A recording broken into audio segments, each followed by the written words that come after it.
Legenda Petani Immortal episode 18. Sementara itu, di pihak Li Yunfei, Luo Peng mencengkeram kerah baju Li Yunfei, siap bertarung sampai mati sialan.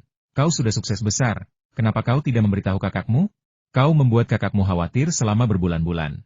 Li Yunfei menjelaskan dengan pasrah, perusahaan ini bahkan belum berdiri, dan Hu Dahai sudah berbicara seenaknya, yang memang meningkatkan reputasiku tetapi juga membuatku menjadi pusat perhatian. Jika perusahaan tidak berkembang di masa depan, bagaimana aku bisa menghadapi teman-teman sekelasku? Hu Dahai tertawa dan berkata, haha, nak, jangan terlalu rendah diri, aku tahu segalanya. Dengan dukungan wali kota Huang, apa yang kau khawatirkan?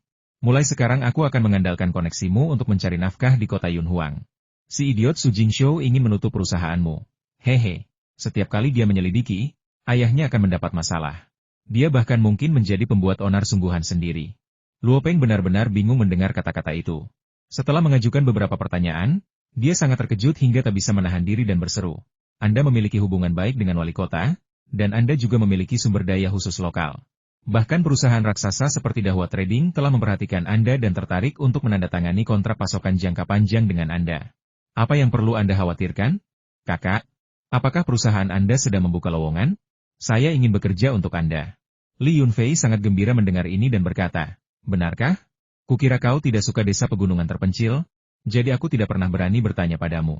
Perusahaan investasi pariwisata yang baru terdaftar telah bermitra dengan desa untuk mengoperasikan proyek penginapan pertanian. Awalnya, mereka membangun pusat perikanan tepi sungai, yang menurut perkiraanku sudah dalam tahap pembangunan. Setelah populer, masih banyak lagi yang bisa dikembangkan dari sumber daya pariwisata lokal. Prospeknya sangat bagus. Aku tidak bisa menangani semuanya sendiri, jadi jika kau datang, kau akan menjadi manajer umum perusahaan ini. Gaji tahunan 100.000 ditambah pembagian keuntungan, dan setelah semuanya stabil, kau akan diberi saham. Luo Peng tertawa dan berkata, hanya orang bodoh yang tidak akan melakukannya. Dengan biaya hidup di daerahmu, gaji tahunan 100.000 praktis tidak ada artinya. Jangan tertipu oleh gajiku yang tinggi di selatan, aku hanya punya sekitar 50.000 atau 60.000 sisa setiap tahunnya. Aku akan datang dan bergabung denganmu setelah aku selesai menyerahkan pekerjaanku di sana dalam waktu kurang lebih sebulan. Sayang sekali aku baru saja membeli sedan Chevrolet, tapi aku tidak bisa mengendarainya di pegunungan. Aku tidak tahu harus berbuat apa dengannya. Li Yunfei dan Hu Dahai tertawa bersama jalan di desa pegunungan ini tidak semuanya berupa jalan pegunungan. Jalan beraspalnya sama bagusnya dengan di kota. Asalkan tidak masuk ke pegunungan yang gersang, bahkan mobil sport dengan sasis rendah pun bisa melewatinya tanpa masalah. Haha, bagus sekali, sekarang aku merasa jauh lebih tenang.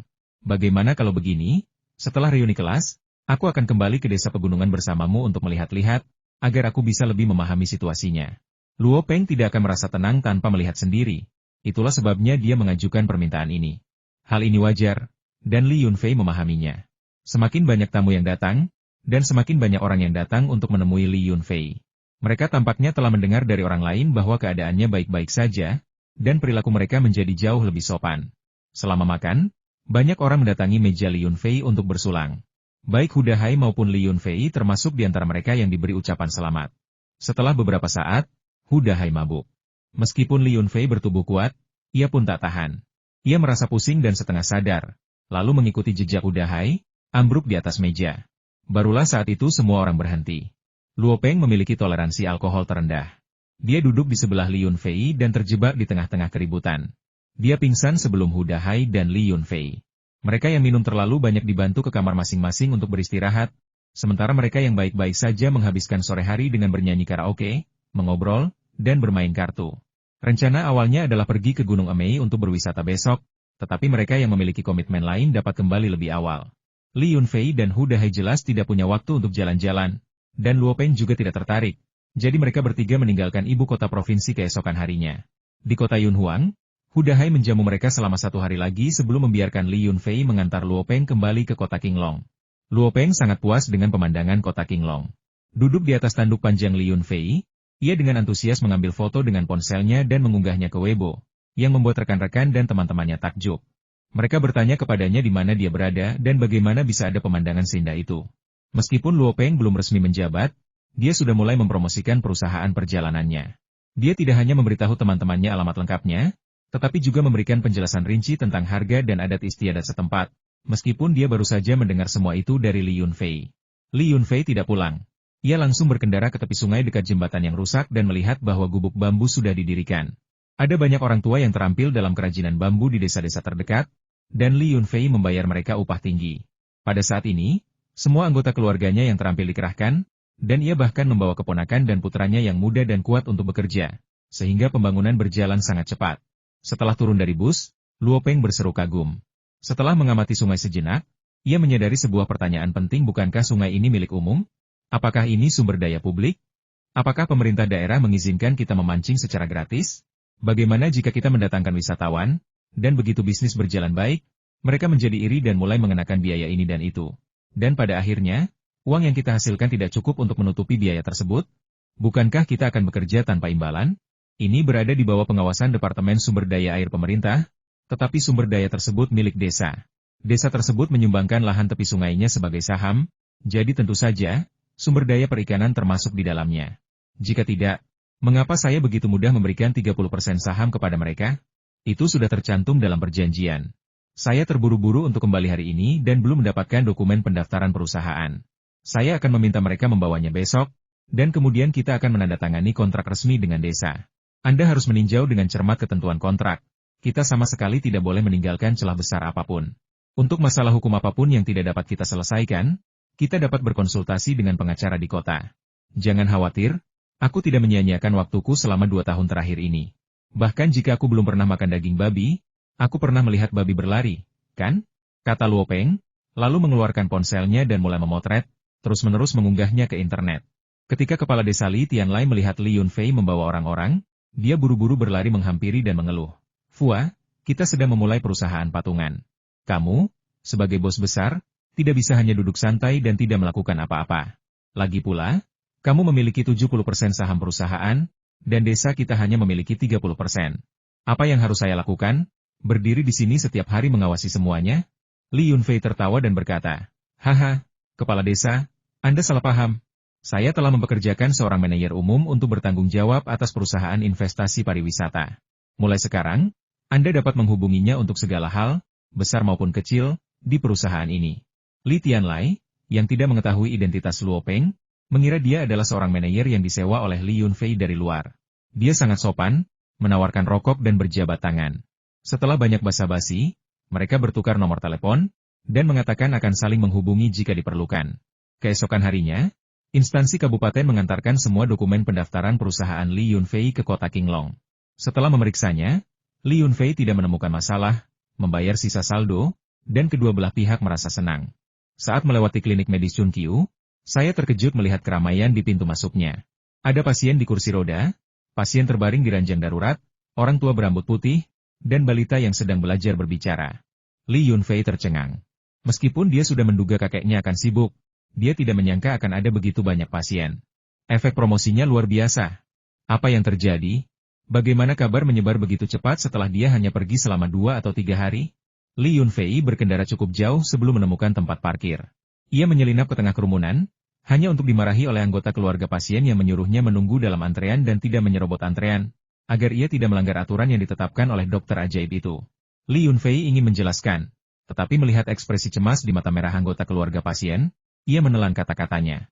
Saat ia mundur selangkah, ia melihat sebuah tanda di atas pintu masuk klinik medis Chunqiu yang menyatakan bahwa mereka hanya menerima 10 pasien sehari, tetapi tampaknya tidak ada yang terlalu memperhatikannya. Dia berpikir lebih baik dia tidak masuk. Meskipun dia tidak dimarahi oleh para pasien, kakeknya pasti akan memarahinya. Dia telah membuat dirinya sendiri dalam masalah, jadi dia segera lari dan menelepon sepupunya untuk menanyakan apa yang terjadi dalam beberapa hari terakhir. Kembali ke dalam mobil, Li Yunfei buru-buru menelepon sepupunya, Yang Yunu. Begitu telepon terhubung, ia mendengar tawar yang sepupunya. Sepupu, kau sudah kembali. Ibu sudah keluar dari rumah sakit, dan hasil tes menunjukkan bahwa beliau sudah pulih sepenuhnya. Jika bukan karena beberapa laporan tes resmi yang beliau tinggalkan, bahkan dokter yang merawat pun mengatakan itu tidak mungkin. Pada hari kepulangannya, Dr. Lu, kepala departemen, memanggil para ahli dari provinsi untuk membantu pemeriksaan, tetapi mereka tidak menemukan masalah sama sekali. Ibu sekarang bisa berlari dan melompat, dan beliau bahkan lebih sehat daripada sebelum sakit. Stasiun TV bahkan datang untuk mewawancarai beliau. Yang Yunu sangat gembira, jadi begitu dia mulai berbicara, dia tidak bisa berhenti dan menceritakan semua hal bahagia yang ada di hatinya kepada semua orang. Sebuah stasiun TV datang untuk mewawancarai kami. Stasiun TV mana? Kapan akan ditayangkan? Li Yunfei memiliki firasat buruk. Dia akhirnya mengerti mengapa pintu masuk rumah sakit Chunkyu dipenuhi orang. Baik stasiun TV kabupaten maupun stasiun TV kota datang untuk mewawancarai kami. Program kabupaten sudah ditayangkan, tetapi saya tidak tahu kapan program kota akan ditayangkan, jawab Yang Yunu jujur. Hehe. Aku selalu penasaran apakah kakekku akan bekerja sampai mati. Li Yunfei tersenyum kecut, tidak yakin bagaimana menjelaskannya kepada kakeknya. Hah? Apa ibuku salah bicara? Bukankah seharusnya dia menyebutkan alamat klinik kakek saat wawancara? Tanya Yang Yunu dengan sedikit khawatir. Li Yunfei berkata, itu bukan urusanmu. Bahkan jika kau tidak mengatakan apa-apa, para dokter di rumah sakit akan mengatakan apa-apa. Inilah yang ingin kulihat, tetapi aku tidak menyangka akan ada begitu banyak orang. Yah, selalu ada jalan keluar. Jika terlalu banyak pasien, kita bisa membantu kakek merekrut beberapa asisten. Asisten? Sepertinya kita tidak perlu merekrut lagi. Dr. Zhao dan Direktur Lu menangis dan memohon untuk menjadi murid kakek, tetapi kakek menolak mereka. Jadi mereka akan bekerja sebagai asistennya tanpa menerima gaji sepeser pun, dengan mengatakan bahwa mereka bertekad untuk mengikutinya. Zhao Yanshou itu sepertinya sekarang sudah punya guru, kan? Li Yunfei merasa masalah ini semakin tidak terduga. Kekacauan macam apa ini? Yang Yunu menjelaskan, Dr. Zhao mengatakan bahwa memiliki banyak guru bukanlah hal yang memalukan saat ini. Kita bukan murid dari para leluhur, jadi tidak banyak aturan yang berlaku. Baiklah, jangan bicarakan urusan mereka lagi. Kakek pasti punya cara untuk menyelesaikan ini. Begini caranya, datanglah ke Ferry, dan aku akan menunjukkan sesuatu padamu. Ada apa? Kenapa kau begitu misterius? Yang Yunu mengira Li Yunfei akan memberitahunya sesuatu, dan adanya sedikit malu-malu. Lalu dia berbisik, kemarin, Bibi dan pamanku datang mengunjungi ibuku dan membicarakan masalah kami. Hah? Ini? Li Yunfei agak terkejut, perasaannya sedikit campur aduk, tetapi dia tetap bertanya, apa kata orang tuamu? Apalagi yang bisa kukatakan? Kita semua kerabat, dan kita. Pokoknya, orang tuaku bilang kita perlu mencari Mak Comblang untuk membantu kita akur. Hehe, itu mudah, Mari kita bicarakan nanti saat kita bertemu. Li Yunfei tidak menyangka orang tuanya akan membantunya mencari pasangan sampai sejauh ini. Jika dia tidak mengambil inisiatif sekarang, dia akan mengecewakan orang tuanya, dan terlebih lagi, mengecewakan Yang Yunu. Ketika ia berkendara dari kota menuju Ferry, ia mendapati sepupunya, Yang Yunu, telah menyeberangi sungai, wajahnya memerah dan hidungnya tertutup lapisan tipis keringat. Tanpa ragu, dia berlari ke sini. Jarak dari rumahnya ke penyeberangan Ferry tidak lebih pendek dari jarak dari kota ke penyeberangan Ferry. Bahkan Li Yunfei pun tidak bisa mengemudi secepat dia. Ini sungguh luar biasa. Memikirkan hal itu, Li Yunfei merasakan kehangatan di hatinya dan buru-buru keluar dari mobil, ingin memeluk sepupunya.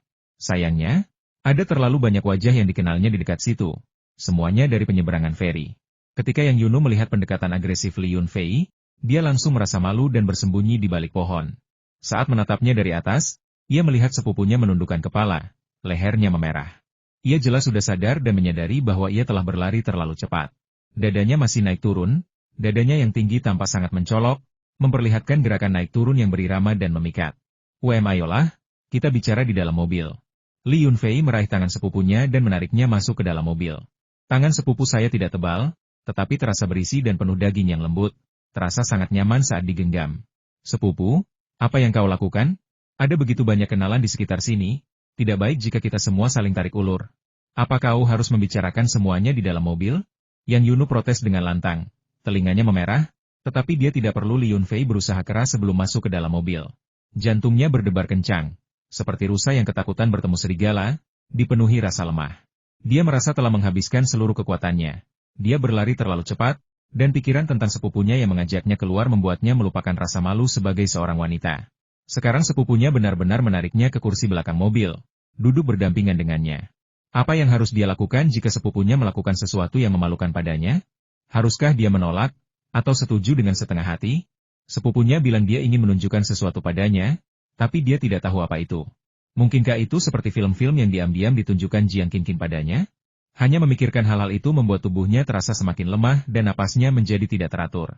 Silakan lihat dokumen ini dulu. Li Yunfei akhirnya menemukan informasi registrasi perusahaan perlindungan lingkungan Qingyu dan menyerahkannya kepada Yang Yunu. Baru kemudian ia menyadari ada sesuatu yang aneh dengan gadis itu. Ekspresi malu-malunya begitu menawan hingga membuat jantungnya berdebar. Hah? Apa ini? Yang Yunu menghela napas lega, tetapi juga sangat kecewa. Setelah mengambil dokumen itu dan membolak-balik beberapa halaman, dia berseru kaget. Apa? Ini, perusahaan perlindungan lingkungan kita? Modal terdaftar 20 juta? Sepupu, dari mana kau mendapatkan uang sebanyak itu? Mengapa kau memberiku setengah saham? Tidak, aku tidak bisa menerima ini terlalu banyak. Haha. Li Yunfei tertawa melihat ekspresi cemas sepupunya yang menggemaskan, mencubit pipinya yang merah muda sebelum menjelaskan. Ini trik agensi. Ini hanya soal transfer dana, bukan uang kita. Perusahaan ini saat ini hanya perusahaan fiktif, tapi aku sudah mengamankan pesanan besar untukmu. Setelah ini selesai, kita bisa mendapatkan setidaknya 5 juta. Ayo, aku akan mengantarmu ke kota untuk menandatangani kontrak dengan perusahaan Landscape Dreamland. Sepupu, tidak mungkin. Tidak ada yang namanya uang mudah. Bahkan perusahaan perlindungan lingkungan Tianjie pun tidak mampu menangani danau kecil di tengah taman yang ingin dibersihkan oleh perusahaan Taman Impian. Kita tidak punya bakat, peralatan, dan teknologi. Bagaimana mungkin kita bisa melakukannya? Biarkan aku tenang dulu. Bagaimana aku tiba-tiba menjadi perusahaan perlindungan lingkungan? Pikiran Yang Yunu berkecamuk. Dengan sedikit genit, dia menarik lengan Li Yunfei dan memohon. Hehe, aku bilang kau bisa melakukannya, jadi kau bisa. Ingat kolam limbah di belakang bengkel bulu Chen Ergo? Aku yang menanam beberapa tanaman air itu, bukan teknisi perusahaan Tianjie Mu. Kau tahu apa yang terjadi selanjutnya, kan? Mereka memindahkan Jiang Qinqin, konon untuk pelatihan, tetapi sebenarnya untuk merahasiakannya sepenuhnya. Mereka tidak ingin mengungkapkan informasi apapun sebelum mendapatkan hasil. Sayangnya, mereka ditakdirkan untuk gagal karena teknologi kuncinya ada di tanganku. Sembari Li Yunfei berbicara, ia naik ke kursi pengemudi, bersiap untuk berkendara ke kota. Ah, pantas saja para teknisi dari perusahaan Tianjie menanam tanaman air di kolam-kolam kecil itu dengan giat. Mereka berusaha membudidayakan tanaman air yang bisa memurnikan air. Tapi sepupu, bagaimana kau bisa memiliki tanaman air seperti itu? Keraguan Yang Yunu semakin bertambah. Tidak sulit menemukan tanaman air yang dapat memurnikan air. Ayo, aku akan mengajakmu mengambil sumber dulu, kata Li Yunfei, sambil menyalakan mobil dan mengemudi menuju kolam keluarganya. Saat ini, lokasi konstruksi dipenuhi aktivitas. Villa 2,5 lantai hampir selesai, dan para pekerja bekerja dengan penuh semangat.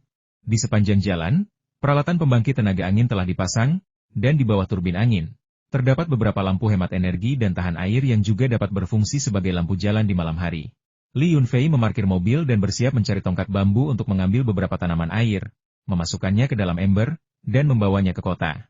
Tentu saja, untuk berjaga-jaga, dia akan mencampurnya dengan beberapa tanaman air futuristik untuk meningkatkan efek pemurniannya.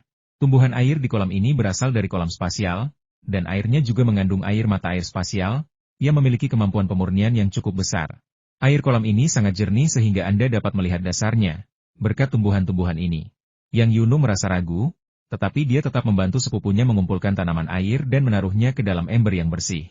Saat mereka sibuk bekerja, Li Yunfei melihat mandor berlari mendekat dan berkata dengan sangat hormat, Bos Li, atap akan selesai dalam beberapa hari. Sesuai aturan, bukankah kita harus merayakannya? Nyalakan kembang api dan petasan, traktir para pekerja makan enak, dan beri mereka libur setengah hari? Li Yunfei tertawa dan berkata, Hehe, memang seharusnya begitu. Kamu bisa membicarakannya dengan orang tuaku. Tentu saja, jika aku di rumah, aku pasti akan datang. Aku akan meminta Koki untuk menggandakan jumlah anggur dan makanan enak pada hari upacara peletakan batu pertama. Aku jamin kamu akan puas. Bos Li sangat baik, saya lega mendengarnya. Kalian semua kembali bekerja, saya tidak akan mengganggu kalian lagi. Dengan itu, mandor pergi dengan gembira, menceritakan janji Li Yunfei kepada para pekerja. Tak lama kemudian, sorak-sorai gembira para pekerja bergema di seluruh lokasi konstruksi.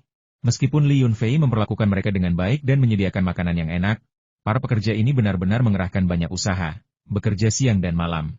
Mereka bangun pagi dan tidur larut malam, dan terkadang ketika cuaca buruk, mereka harus bekerja sepanjang malam, karena takut basah kuyup karena hujan akan merusak kualitas proyek. Oleh karena itu, selama permintaannya masuk akal, Li Yunfei tidak pernah menolak permintaan mandor tersebut. Meskipun mandor itu adalah manajer junior di perusahaan Hudahai, dia tetap menghormatinya. Setelah memasang tanaman air, Li Yunfei menghubungi Xie Kang di kota dan memintanya untuk menyiapkan kontrak, dengan mengatakan bahwa ia akan segera datang untuk membantunya menyelesaikan masalah polusi serius di danau kecil taman tersebut. Xie Kang sangat senang mendengar kepercayaan dan jaminan Li Yunfei, dan mengatakan bahwa selama mereka memiliki teknologi seperti itu, Ia tidak akan mengingkari perjanjian meskipun ia memiliki keberanian 10 kali lipat. Karena perusahaan mereka akan bekerja sama dengan perusahaan perlindungan lingkungan seperti itu dalam jangka panjang dan memperlakukan perusahaan perlindungan lingkungan kelas atas tersebut seperti bangsawan. Karena sudah beberapa hari tidak memberi makan ayam berbulu hitam telur hijau dengan air mata air spiritual, Li Yunfei menyelesaikan panggilan teleponnya dan berlari ke atas gunung untuk menambahkan air mata air ruang angkasa ke dalam palung air. Di sana ia menemukan Li Tiesu, Li Yunchong, Mao Dan Li Qingmu berjongkok di depan sekelompok anak ayam yang setengah dewasa. Wajah mereka menunjukkan tanda-tanda wasir yang kambuh. Ada apa dengan kalian? Apa yang begitu menarik dari gadis-gadis ini sehingga kalian begitu asyik memperhatikan mereka? Li Yunfei menyapa mereka setelah menuangkan banyak air mata air spiritual ke dalam palung. Bos Li, manajer umum Li, Tuan Li, apakah kalian tidak memperhatikan sesuatu yang aneh tentang gadis-gadis ini? Beberapa pria dewasa menanyainya serentak. Ada apa? Mendengar itu, Li Yunfei langsung tegang, berlari mendekat untuk melihat, dan berkata, mereka semua baik-baik saja, melompat-lompat seperti orang gila, ada apa dengan mereka? Li Tiesu berkata dengan suara serak, umur mereka baru sekitar 20 hari. Bagaimana mungkin mereka seperti anak ayam berumur 2 bulan? Meskipun kami memberi mereka makan dengan baik, dengan campuran kubis, rumput liar, dedak, dan tepung jagung, bahkan jika kami memberi mereka ginseng, mereka tidak mungkin tumbuh secepat ini. Aku benar-benar tidak mengerti. Aku tidak bisa tidur nyenyak selama beberapa hari. Li Yunfei merasa ini memang masalah, ini terlalu luar biasa. Anak ayam seusia baru mulai berkembang, sementara anak ayam ini sudah bersiap untuk kawin dan bertelur. Bahkan hormon pun tidak bisa membuat mereka secepat ini. Tidak heran semua orang begitu bingung. Sayangnya, Li Yunfei tidak bisa memberitahu mereka rahasia sebenarnya. Jangankan anak-anak ayam ini, burung Girfalcon di luar angkasa itu sudah tumbuh hampir sebesar elang emas. Kepada siapa mereka bisa mengadu? Ular piton bodoh itu sudah tumbuh hingga sepanjang 12 meter. Bukan tidak mungkin ia akan menantang peringkat ular piton nomor 1 di dunia saat ia keluar nanti. Lalu kepada siapa mereka bisa mengadu? Astaga!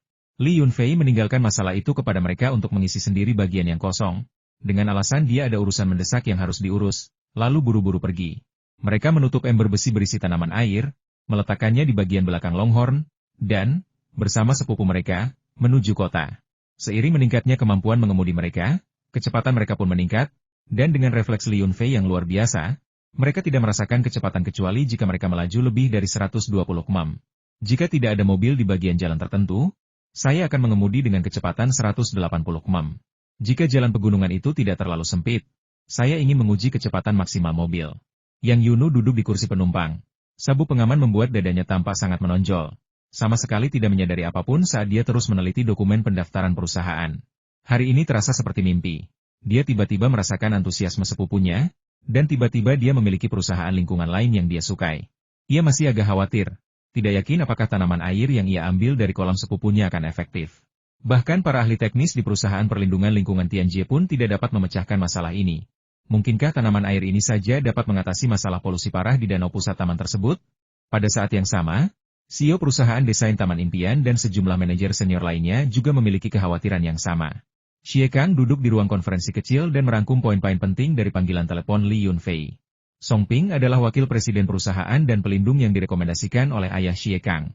Dapat dikatakan bahwa Song Ping secara pribadi membimbing Xie Kang dalam membangun perusahaan ini. Meskipun perusahaan secara nominal milik Xie Kang, Song Ping merasa perusahaan itu lebih seperti anaknya sendiri, dan dia tidak akan membiarkan kecurangan apapun terjadi di hadapannya. Song Ping berkata dengan ekspresi serius, Presiden Xie, apakah Anda sudah melihat kualifikasi perusahaan bernama Qingyu Environmental Protection ini? Kasus pengendalian polusi terkenal apa yang pernah mereka tangani sebelumnya? Siapa saja ahli terkenal mereka? Apa yang membuat mereka begitu yakin bahwa mereka dapat membersihkan polusi parah di Danau Tengah Taman dalam waktu seminggu? Kita tidak bisa membuang waktu 7 hari hanya karena satu kalimat dari mereka. Xie Kang tampak agak tak berdaya, menggosok pelipisnya dengan lelah, dan berkata, Paman Song, jangan khawatir. Aku juga tidak mempercayai perusahaan perlindungan lingkungan Qingyu ini. Namun, orang yang merekomendasikan perusahaan ini agak misterius, jadi aku tidak bisa menolak untuk menghormatinya. Song Ping adalah seorang pria yang berprinsip, teguh pada pendiriannya Presiden Xie. Pada saat kritis ini, kita tidak bisa menghormati siapapun. Kita mungkin menghormati pihak yang merekomendasikan, tetapi apakah pemerintah kota akan menghormati kita? Jika proyek renovasi tidak selesai sesuai tenggat waktu yang disepakati, kita tidak hanya tidak akan menerima pembayaran proyek, tetapi kita juga akan menghadapi denda yang sangat besar karena pelanggaran kontrak. Xie Kang telah dewasa dan mampu menahan tekanan dari Song Ping, berpegang teguh pada pendapatnya sendiri hehe. Aku bertemu dengan pemberi rekomendasi ini di rumah wali kota Huang waktu itu. Dengan bantuan dan bujukannya, wali kota Huang bersedia memberi kita kelonggaran beberapa hari. Pengaruhku tidak berguna, tetapi wali kota Huang bersedia menghormatinya. Menurutmu apa yang harus kulakukan? Menghormati orang seperti itu jauh lebih penting daripada proyek ini. Song Ping mengangguk, seolah mengerti. Oh, maksudmu Li Yunfei? Aku pernah mendengar kau menyebut namanya sebelumnya. Sikap wali kota Huang terhadapnya memang sesuatu yang harus kita pertimbangkan. Baiklah, mari kita beri mereka kesempatan. Xiao Zhao, kau bertugas di bagian dukungan teknis, jadi nanti kau akan menguji teknologi pengendalian polusi mereka dan melihat seberapa efektifnya. Jika tidak berhasil, kita harus mengakhiri kerja sama kita dengan mereka sesegera mungkin. Xie Kang sudah terbiasa dengan Song Ping yang memberi perintah sebelum dia sempat bertindak. Dan meskipun merasa tidak nyaman, dia menjadi tenang ketika memikirkan ujian yang telah diberikan ayahnya kepada saudara-saudaranya. Masih ada jalan panjang di depan dan banyak yang harus dilakukan. Jika dia tertipu oleh hal sepele seperti itu, dia tidak akan bisa mewarisi bisnis keluarga yang besar. Apa artinya perusahaan Taman Impian ini dibandingkan dengan bisnis keluarga? Tidak ada apa-apa, hanya setetes air di lautan. Setelah mengecek waktu, Xie Kang memutuskan sudah waktunya dan memimpin anak buahnya ke area danau tengah taman untuk menunggu Li Yunfei dan kelompoknya. Li Yunfei mengendarai mobil ke taman, dan para petugas keamanan, yang telah menerima instruksi dari atasan, segera mempersilakan mereka masuk. Ketika Li Yunfei membawa ember besi dan ditemani oleh Yang Yunu, muncul di tepi danau, Xie Kang dan kelompoknya sudah menunggu mereka. Dari perspektif ini, Dream Garden sangat mementingkan perusahaan perlindungan lingkungan manapun yang berpotensi membantu mereka menyelesaikan masalah pencemaran danau. Jika tidak, mereka tidak akan membawa semua eksekutif senior mereka untuk menunggu di tepi danau yang berbau busuk ini. Semua renovasi lain di taman telah selesai, dan jika bukan karena danau kecil ini, taman tersebut mungkin sudah dibuka kembali. Xie Kang dengan ramah menghampiri untuk berjabat tangan. Tetapi ketika melihat Yang Yunu di belakang Li Yunfei, ia terdiam lama. Ingatannya masih bagus. Ia masih ingat bahwa gadis cantik dengan sosok dan temperamen unik ini adalah sepupu Li Yunfei. Hanya kalian berdua? Di mana orang dari perusahaan perlindungan lingkungan Qingyu itu? Mungkinkah itu sepupumu? Xie Kang bereaksi cepat, menyadari kemungkinan ini. Li Yunfei tetap tanpa ekspresi dan tersenyum. Hehe, benar. Sepupu saya, Yang Yunu, saat ini menjabat sebagai manajer umum perusahaan perlindungan lingkungan Qingyu, yang bertanggung jawab atas semua urusan. Bukankah dia karyawan perusahaan perlindungan lingkungan Tianjie? Tanya Xie Kang dengan heran. Li Yunfei melanjutkan dengan membual, saya sudah tidak bekerja di Tianjie lagi. Setelah meninggalkan Tianjie, saya cukup beruntung menemukan teknologi baru yang dapat mengolah air limbah dengan cepat tanpa harus mengangkut air ke pengolah profesional. Teknologi ini cocok untuk semua jenis polusi luar ruangan dan kontaminasi lahan pertanian. Baiklah. Xie Kang menyadari saat itu bahwa Li Yunfei tidak dapat diandalkan. Bagaimana mungkin seorang magang dari Tianjie bisa menjadi manajer umum Qingyu Environmental Protection? Song Ping, yang mendengar semuanya, tampak tidak senang dan langsung berkata, perusahaan Anda bukan perusahaan baru, kan? Yang Yunu sudah masuk ke dalam perannya, dan tidak bisa hanya bersembunyi di balik sepupunya tanpa berkata apa-apa, jadi dia menegakkan punggungnya dan berkata, perusahaan perlindungan lingkungan Qingyu kami memang baru didirikan, tetapi teknologi kami sangat canggih. Kalian semua tahu tentang pencemaran air dari bengkel bulu di kota Qinglong. Perusahaan Tianjie telah mencoba mengatasinya untuk waktu yang lama, tetapi hasilnya tidak signifikan. Pada akhirnya, saya menggunakan teknologi baru untuk membantu mereka menyelesaikan masalah tersebut. Sayangnya, sebelum aku sempat mengungkapkan teknologi baru ini, aku dipecat oleh Tianjie karena sering absen. Tanaman air yang kutinggalkan membantu mereka mengelola 3 kolam.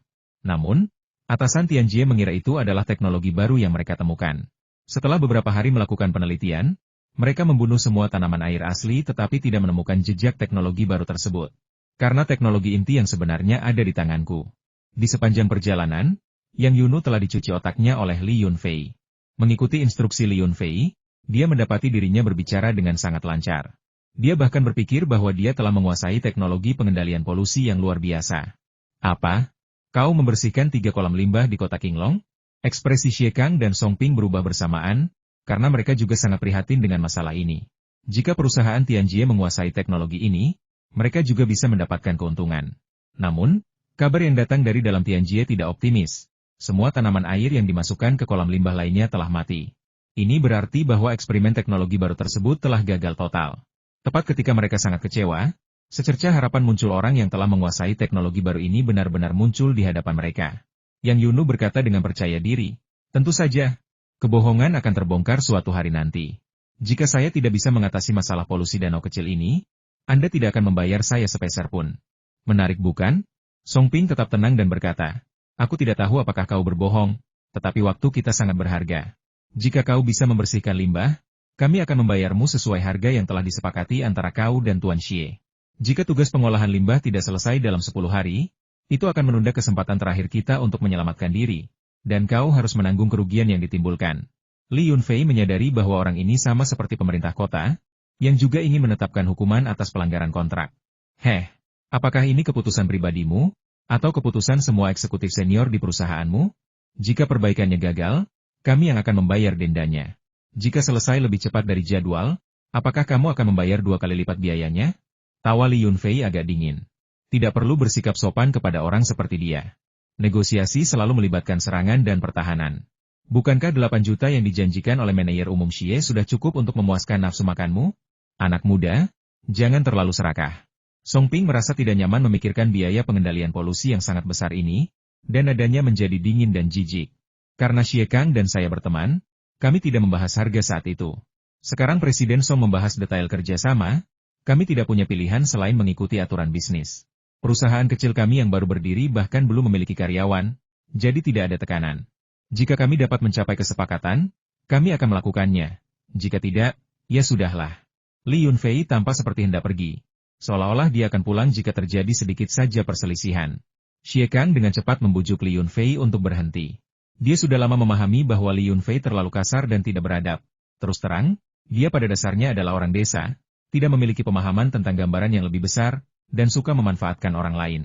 Dia akan berteman jika semuanya berjalan baik, tetapi akan berpisah jika tidak. Namun, begitu dia berjanji sesuatu, dia akan melakukannya bahkan dengan mengorbankan dirinya sendiri. Berurusan dengan orang seperti itu mudah sekaligus sulit. Xie Kang merasa cukup akrab dengannya, dan mereka bisa berteman sejak pertemuan pertama. Tetapi dia dan Song Ping adalah orang yang sangat berbeda. Tidak peduli bagaimana mereka berbicara, mereka tidak pernah bisa mencapai kesepakatan. Jika dia tidak ada di sana hari ini, kontrak ini pasti akan gagal. Paman Song, mari kita junjung tinggi semangat kontrak. Karena Li Yunfei dan saya sudah membuat kesepakatan lisan, mari kita patuhi itu. Jika perawatannya berhasil dalam 7 hari, biayanya 8 juta, tidak kurang 1 sen pun. Jika lebih dari 7 hari tetapi kurang dari 10 hari, kita akan membayar 5 juta. Asalkan mencapai standar kualitas air tingkat 4, itu sudah cukup. Xie Kang secara proaktif melonggarkan standar tersebut, mencoba mengambil hati Li Yunfei. Song Ping mendengus marah. Di depan semua eksekutif senior perusahaan, penyebutan semangat kontrak oleh Xie Kang seolah menyeratkan bahwa dia tidak mematuhi kontrak, yang membuat Song Ping kehilangan muka. Karena Presiden Xie sudah mengatakan demikian, keberatan apalagi yang bisa saya ajukan? Namun, saya ingin melihat seberapa hebat teknologi terbaru Anda sebenarnya. Jangan hanya bicara saja. Kalau tidak, akan canggung bagi semua orang. Bahkan jika Anda tidak perlu membayar ganti rugi, Anda tetap harus membungkuk dan meminta maaf, kata Song Ping dengan marah. Ingin melihat teknologi baru? Hehe, itu mudah. Li Yunfei tertawa. Tapi mengingat usiamu, bahkan jika kita berhasil mengendalikannya, kita tidak akan membuatmu membungkuk. Cukup berikan aku ucapan selamat di jamuan perayaan. Kata-kata itu membuat Song Ping marah. Itu praktis merupakan tuntutan agar dia bersulang dan meminta maaf. Namun, Xie Kang diam-diam merasa senang. Dia biasanya dibungkam oleh Song Ping, tetapi sekarang ada seseorang yang membelanya, dia tidak berpikir Li Yunfei telah bertindak terlalu jauh. Para staf telah menyiapkan kontrak. Itu adalah kontrak sederhana, yang disiapkan oleh Xie Kang sebelum mereka datang. Pemikiran Xie Kang sederhana jika Li Yunfei memiliki kemampuan untuk membersihkan danau yang tercemar ini, dia akan untung berapapun biayanya. Sekalipun tata kelolanya gagal, itu hanyalah sebuah upaya dari pihak mereka. Sekalipun bisnisnya tidak berjalan lancar, niat baik tetap ada. Selain itu, hubungan Li Yunfei dengan wali kota Huangzhou lebih kuat daripada hubungannya sendiri. Sampai kapan dia bisa mengandalkan nama kakeknya? Tidak masalah jika kakeknya tidak tahu. Tetapi jika kakeknya mengetahui bahwa dia menggunakan namanya untuk meminta bantuan kepada wali kota Huang, dia pasti akan dimarahi. Karena dia pernah mendengar kakeknya mengatakan bahwa seseorang menaruh harapan besar pada Huang Mingyi dan bahwa dia layak untuk dibina. Saat Yang Yunu menandatangani kontrak, Li Yunfei membawa ember dan, seperti menebar ikan, melemparkan beberapa tanaman air ke danau kecil setiap beberapa langkah. Para teknisi dari Dream Garden tercengang, mulut mereka ternganga, tidak tahu bagaimana harus mengomentari metode Li Yunfei yang tidak profesional. Sedangkan untuk teknologinya, lupakan saja hanya dengan melemparkan beberapa genggam tanaman air bisa membersihkan air yang sangat tercemar. Sungguh lelucon. Song Ping menatapnya tajam dan berkata dengan tegas, ada apa? Xiao Zhao, katakan saja apa yang ingin kau katakan. Apakah metode mereka dalam mengatasi polusi dengan tanaman air tidak dapat diandalkan? Ini bukan hanya tidak dapat diandalkan. Ini benar-benar tidak profesional. Bahkan jika perusahaan Tianjie telah melakukan banyak pekerjaan disinfeksi sebelumnya. Setelah mereka mengambil alih, mereka bahkan tidak menguji kualitas air sebelum menanam tanaman air seperti ini. Apalagi 7 hari, bahkan 7 tahun, kualitas air mungkin tidak mencapai level 4. Teknisi Xiao Zhao, sambil memegang kacamatanya, berharap dia bisa merangkak ke dalam saluran pembuangan untuk menghindari rasa jijik yang luar biasa terhadap metode pengolahan limbah Li Yunfei. Song Ping mencibir, bersiap melihat Li Yunfei mempermalukan dirinya sendiri. Tentu saja, dia bahkan lebih tertarik melihat Xie Kang mempermalukan dirinya sendiri, untuk memberinya pelajaran dan menghentikan anggapannya bahwa dia bisa begitu saja menyingkirkannya sekarang setelah dia dewasa. Song Ping ingin Xie Kang tahu bahwa dia bukan hanya kontributor terbesar perusahaan tetapi juga mentornya yang tak tergantikan. Meskipun Xie Kang telah melihat hasil pengobatan air dan rumput di kota Qinglong, dia masih terkejut dan tak bisa berkata-kata ketika melihat metode sederhana Li Yunfei. Dia menutupi dahinya, merasakan bukan hanya sakit kepala tetapi juga sedikit kedutan di testisnya. Sebenarnya danau itu tidak terlalu kecil, tetapi Li Yunfei bergerak sangat cepat, hampir seperti angin, mengelilingi danau, melemparkan tanaman air dari ember ke sekitarnya, lalu menuangkan setengah ember berisi air ke dalamnya, dan kembali dengan ember kosong. Pada saat itu, Yang Yunu baru saja selesai menandatangani kontrak dan membubuhkan stempel resmi Perusahaan Perlindungan Lingkungan Qingyu. Stempel tersebut dibuat oleh sebuah agensi. Itu adalah layanan satu atap, dengan semua hal termasuk di dalamnya. Setelah mendapatkan stempel pertama, 8 juta yuan berada di tangannya, yang dianggap Li Yunfei sebagai pertanda baik. Dia bahkan tidak mempertimbangkan kemungkinan upaya perbaikan itu gagal. Sebelumnya, ketika persediaan tanaman air di ember menipis, dia telah mengambil lebih dari 10 tanaman dari ruang kecilnya dan membuangnya ke danau limbah. Sepupu, kau sudah bekerja keras. Kau menghabiskan ember sebesar itu dengan begitu cepat, kata Yang Yunus sambil mengeluarkan sapu tangannya untuk menyeka keringat Li Yunfei. Sayangnya, Li Yunfei telah berlari jauh tanpa berkeringat, sehingga ia tidak punya cara untuk menyeka keringatnya. Di era di mana tisu mudah ditemukan, gadis-gadis yang menggunakan sapu tangan hampir punah. Sama sekali tidak lelah. Ini bukan apa-apa. Saat peternakan ayam sedang panen kubis, saya membawa karung-karung berisi kubis ke atas gunung. Lihat, mereka diberi makan dengan sangat baik sehingga anak ayamnya sudah tumbuh menjadi setengah dewasa. Paman Tiesu hampir terkejut, mengatakan mereka tumbuh terlalu cepat, yang tidak logis. Li Yunfei menepuk dadanya, menandakan bahwa dia sangat kuat. Xie Kang mengamati kedua orang mengerikan itu dari samping dan merasa bahwa jika dia terus mengamati, pandangan dunianya mungkin akan hancur sepenuhnya. Mereka jelas-jelas membicarakan pengendalian polusi, tetapi mereka mengalihkan topik pembicaraan ke Amerika. Yunfei, apakah ini teknologi barumu? Apa kau tidak perlu menambahkan bahan kimia lain? Tanya Xie Kang agak ragu. Oh, tidak perlu, itu saja. Ngomong-ngomong, ingat untuk melakukan pembayaran saat kualitas air membaik. Perusahaan Perlindungan Lingkungan Qingyu kami bahkan belum menyewa kantor, dan kami kekurangan uang. Kami tidak akan merepotkanmu dengan makan siang, kami akan mencari tempat makan sendiri. Kata Li Yunfei sambil membawa ember dan menarik sepupunya, seperti petani yang pulang ke rumah, berjalan santai menuju area parkir. Ini sudah waktu makan siang, dan aku sudah membuat pengaturan. Jika kau pergi begitu saja, bagaimana aku bisa tetap tegak di depan teman-temanku? Ayolah, tidak peduli bagaimana bisnis berjalan, itu tidak akan memengaruhi persahabatan kita. Kata Xie Kang, menghentikan Li Yunfei dan bersikeras agar dia tetap tinggal untuk makan siang. Song Ping berdiri diam di samping, wajahnya muram. Ia berpikir dalam hati, bukankah makan adalah poin utamanya? Bukankah kau tadi bertanya tentang pengendalian polusi? Kenapa tiba-tiba kau beralih membicarakan makanan? Dan kau melakukannya dengan sangat teliti? Bekerja sama dengan dua orang udik ini akan menurunkan standar saya. Li Yunfei awalnya berencana menghabiskan waktu berkualitas bersama sepupunya. Sekarang setelah orang tuanya mengatur pernikahan untuknya, dia berpikir dia harus segera mewujudkannya. Makan, berbelanja, menonton film home. Sepertinya sudah larut malam. Dengan alasan jalan pegunungan yang sulit, dia berpikir mereka mungkin bisa mendapatkan kamar hotel, kan? Oke, aku terlalu terburu-buru. Xie Kang sekarang memohon padanya untuk makan malam, dan aku tidak bisa menolak temanku. Jadi aku akan menunda rencana kita untuk sementara dan membuat pengaturan setelah makan malam. Ketika ditanya di mana restoran itu berada, ternyata itu adalah Fumanlo, sebuah tempat makan yang cukup mewah. Tampaknya Xie Kang sedang berusaha menjaga harga dirinya. Fumanlo sekarang mendapatkan sayuran darinya, dan bisnisnya berkembang pesat, membuat Yao Liwen, manajer umum Xu Xiangge, marah. Dia menyesal telah begitu pelit hingga melepaskan hak eksklusifnya atas sayuran tersebut, dan sekarang menyesali perbuatannya. Mustahil bagi Li Yunfei untuk mendapatkan kembali hak eksklusif membeli sayuran.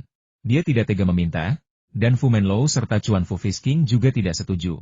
Jika dia terlalu memaksa mereka hanya akan bekerja sama untuk menaikkan harga, sehingga dia akan keluar dari zona harga rendah, dan tidak ada satupun dari mereka yang berada dalam posisi yang menguntungkan.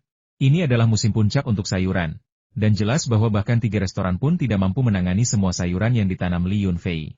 Tetapi Tian Enyu, yang sedang menikmati kesuksesannya, tidak khawatir. Dia bahkan telah menghubungi beberapa fasilitas penyimpanan dingin, berharap dapat membeli semua sayuran Li Yunfei. Tian Enyu memanggil Li Yunfei untuk menanyakan pendapatnya, tetapi Li Yunfei tidak langsung setuju, mengatakan bahwa dia perlu mempertimbangkannya terlebih dahulu. Ini bukan untuk membangkitkan selera Tian Enyu, melainkan karena dia telah membuat kesepakatan dengan Dahua Trading untuk mengumpulkan sejumlah barang tertentu sehingga dia dapat menyediakan sampel ke hotel-hotel bintang 5 di beberapa provinsi selatan, sebagai persiapan untuk penjualan sayuran batch berikutnya. Begitu Li Yunfei dan Xie Kang masuk, manajer lobi segera menghampiri. Xie Kang adalah pelanggan tetap dan dikabarkan memiliki latar belakang yang berpengaruh, jadi manajer lobi tidak bisa lengah. Namun, Li Yunfei adalah tamu kehormatan yang secara pribadi diperintahkan oleh bos mereka untuk diberi perlakuan khusus. Ia dikatakan sebagai pemasok terpenting toko tersebut, dan menyinggung perasaannya akan menghancurkan bisnis mereka. Tuan Li, Tuan Xie, selamat datang. Jika bos kami tahu bahwa Tuan Xie mengundang Anda, Tuan Li, beliau tidak akan pergi lebih awal. Oh, izinkan saya mengantar Anda ke ruang VIP. Saya akan pergi sendiri ke dapur untuk mendesak mereka menyajikan makanan. Meskipun tidak ada orang lain yang datang, Anda akan dilayani terlebih dahulu. Manajer lobi itu adalah seorang wanita muda cantik berusia 30-an. Ia cukup mahir berbicara dan, setelah diperhatikan lebih dekat, seorang wanita dengan pesona tertentu. Song Ping mengerutkan kening karena marah. Dia sudah datang ke sini beberapa kali, dan wanita ini masih saja tidak mengingat namanya. Li Yunfei pikir dia siapa? Berani memanggilnya Presiden Li? Itu sangat menjengkelkan.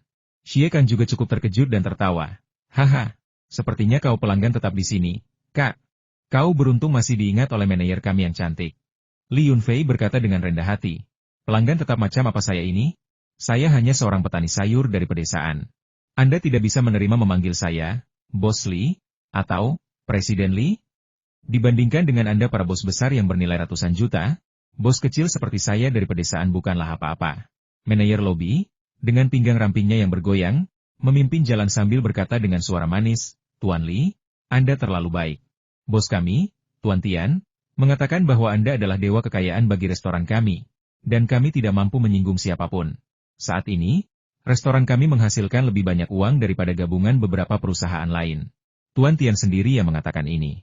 Dia juga mengatakan bahwa selama Anda makan di restoran kami, semua biaya Anda akan dibebaskan. Xie Kang melirik Li Yunfei dengan heran, diam-diam merenungkan nilai sebenarnya. Sepertinya dia perlu mengenal teman misterius ini lebih baik. Ketika Hu Dahai pertama kali memperkenalkan Li Yunfei, dia tidak banyak menjelaskan, hanya mengatakan bahwa dia adalah teman baik yang bisa menangkis banyak minuman keras. Tetapi teman yang bisa menangkis minuman keras ini menjadi semakin misterius. Song Ping semakin gelisah. Setelah mengamati Li Yunfei dengan saksama selama beberapa saat, semua kebencian dan penghinaan di wajahnya lenyap. Karena dia tidak bisa memahami pria ini, sebaiknya dia tidak bersikap bermusuhan untuk saat ini. Ini adalah pelajaran yang dia dapatkan dari pengalaman seumur hidup. Dan itu tidak mungkin salah. Yang Yunu tampak bangga, merasa bahwa orang lain menghormati sepupunya, dan bahwa dirinya sendiri juga merasa bangga. Li Yunfei tertawa terbahak-bahak, Tian Mu itu, dia mengatakan ini karena dia tidak ingin aku makan di restorannya. Dia bilang gratis, tapi bagaimana mungkin aku bisa masuk dan makan? Apakah dia takut aku akan mengetahui harga makanannya terlalu tinggi, dan harga sayuranku juga akan naik? Manajer lobi buru-buru menjelaskan, Tuan Li, Anda salah paham. Manajer umum kami, Tian, mendengar bahwa Pavilion Shuxiang memperlakukan Anda dengan cara yang sama, jadi dia mengikutinya dan memperlakukan Anda sebagai VIP kelas atas, dengan semua biaya Anda dibebaskan. Dia tidak bermaksud mencegah Anda masuk. Jika manajer umum kami, Tian, tahu, dia akan dihukum mati. Li Yunfei tentu tahu bahwa itu hanya lelucon. Manajer lobi itu sebenarnya tidak gugup, dia hanya bersikap menawan. Jika kau menganggapnya serius, kau akan menjadi orang bodoh. Pada saat itu, semua orang telah memasuki ruang VIP.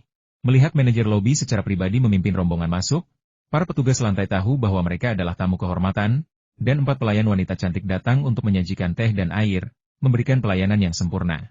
Setelah memesan, Manajer secara pribadi mendesak agar makanan segera disajikan, dan meja pun segera dipenuhi dengan berbagai hidangan.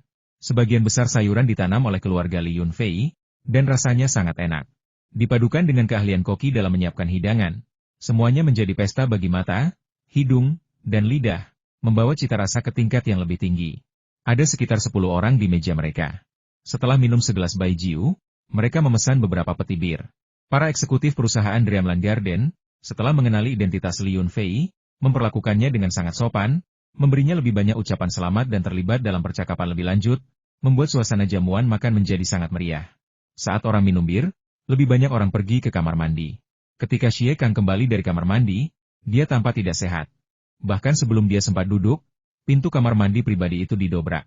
Seorang pria parubaya, berbau alkohol, terhuyung-huyung masuk dan menunjuk ke arah Xie Kang, berteriak, "Tuan Xie, saya dengar Anda sedang baik-baik saja akhir-akhir ini. Proyek renovasi taman pasti selesai tepat waktu, kan? Hehe, sekretaris partai dan direktur Biro Perlindungan Lingkungan sedang minum-minum di ruang pribadi saya. Kenapa Anda tidak datang dan menawari mereka beberapa minuman?" Li Yunfei terkejut melihat orang arogan yang menerobos masuk, berani memerintah Xie Kang. Dia meminta orang-orang di sekitarnya untuk mencari tahu siapa orang itu. Namanya Wang Zisiu. Dia bekerja di industri yang sama dengan bos Xie. Sama-sama mengerjakan perencanaan dan desain lanskap, serta proyek renovasi lanskap. Dia memiliki latar belakang yang kuat di kota ini, dengan koneksi resmi, dan saya dengar dia kerabat sekretaris Wang dari Komite Partai Kota. Terakhir kali, selama proses tender proyek renovasi Taman Pusat, kedua pihak terlibat persaingan sengit, dan konflik pun meningkat. Pada akhirnya, bos Xie kita menang. Tetapi hal itu juga menciptakan permusuhan, jelas orang di sebelahnya dengan suara rendah. Xie Kang sangat marah. Dia memiliki status dan latar belakang yang baik, dan selalu menjaga profil rendah. Namun, dia diperlakukan seperti sasaran empuk, tidak hanya diperlakukan seperti sampah tetapi juga seolah-olah diharapkan untuk menerima begitu saja. Ini tidak dapat ditoleransi. Wang Zisiu, kembalilah ke kamarmu. Kau tidak berhak bertingkah semaunya di sini. Siapa yang tahu apakah yang kau katakan itu benar atau salah? Jika aku bertemu sekretaris Wang dari Komite Partai Kota, tentu saja aku akan pergi dan memberinya ucapan selamat. Xie Kang menatap Wang Zisiu dengan dingin, nyaris tak mampu menahan diri untuk tidak mengambil kursi dan membenturkan kepalanya ke kepala babi. Presiden Xie, kau benar-benar luar biasa. Kau bahkan menyuruhku pergi. Aku, Wang Zisiu, lahir dan besar di Yunhuang. Aku sudah melihat berbagai macam orang, tapi ini pertama kalinya aku bertemu orang luar yang begitu sombong. Baiklah, tunggu saja. Bukankah kau bilang tidak akan bersulang denganku kecuali kau bertemu sekretaris Wang? Baiklah, aku akan segera meminta sekretaris Wang untuk bersulang dengan Presiden Xie. Apakah itu cukup? Haha. Mata Wang Zisiu dipenuhi kebencian saat dia tertawa dan pergi. Ancamannya terasa sangat kuat. Setelah Wang Zisiu pergi, Xie Kang masih memasang wajah muram, dan suasana di ruangan pribadi itu menjadi berat. Song Ping menghela napas dan berbisik, aku tidak tega membiarkan ini merusak rencana besar kita, Tuan Xie. Mari kita pergi dan bersulang untuknya nanti. Kita sudah tidak disukai oleh sekretaris Wang, dan jika kita memperburuk konflik, bisnis kita di Yunhuang akan menjadi lebih sulit. Kali ini, kita nyaris mengalahkan perusahaan Wang Zisiu untuk memenangkan proyek ini, tetapi beberapa klausul tambahan ditambahkan ke dalam kontrak. Aku curiga ini jebakan yang mereka buat. Dalam proyek renovasi sebelumnya, tidak ada yang mencantumkan standar kualitas air secara terpisah, dan mereka menambahkan banyak detail tentang denda yang besar. Lupakan saja dia, mari kita terus minum. Aku tidak percaya Wang Zisiu bisa mengendalikan segalanya. Dia memang memiliki latar belakang yang kuat, tapi kita juga tidak kalah kuat. Jangan memaksaku menggunakan sumber daya keluargaku, HMPH. Xie Kang benar-benar marah. Dia duduk dan terus minum, tanpa menunjukkan niat untuk bersulang. Dalam situasi ini, Li Yunfei tidak bisa berkata apa-apa. Karena sudah minum terlalu banyak bir, dia juga perlu pergi ke kamar mandi. Dia meminta izin dan buru-buru meninggalkan ruangan pribadi itu. Dekorasi di Fumenlo sangat bagus, dan kamar mandinya mewah dan luas.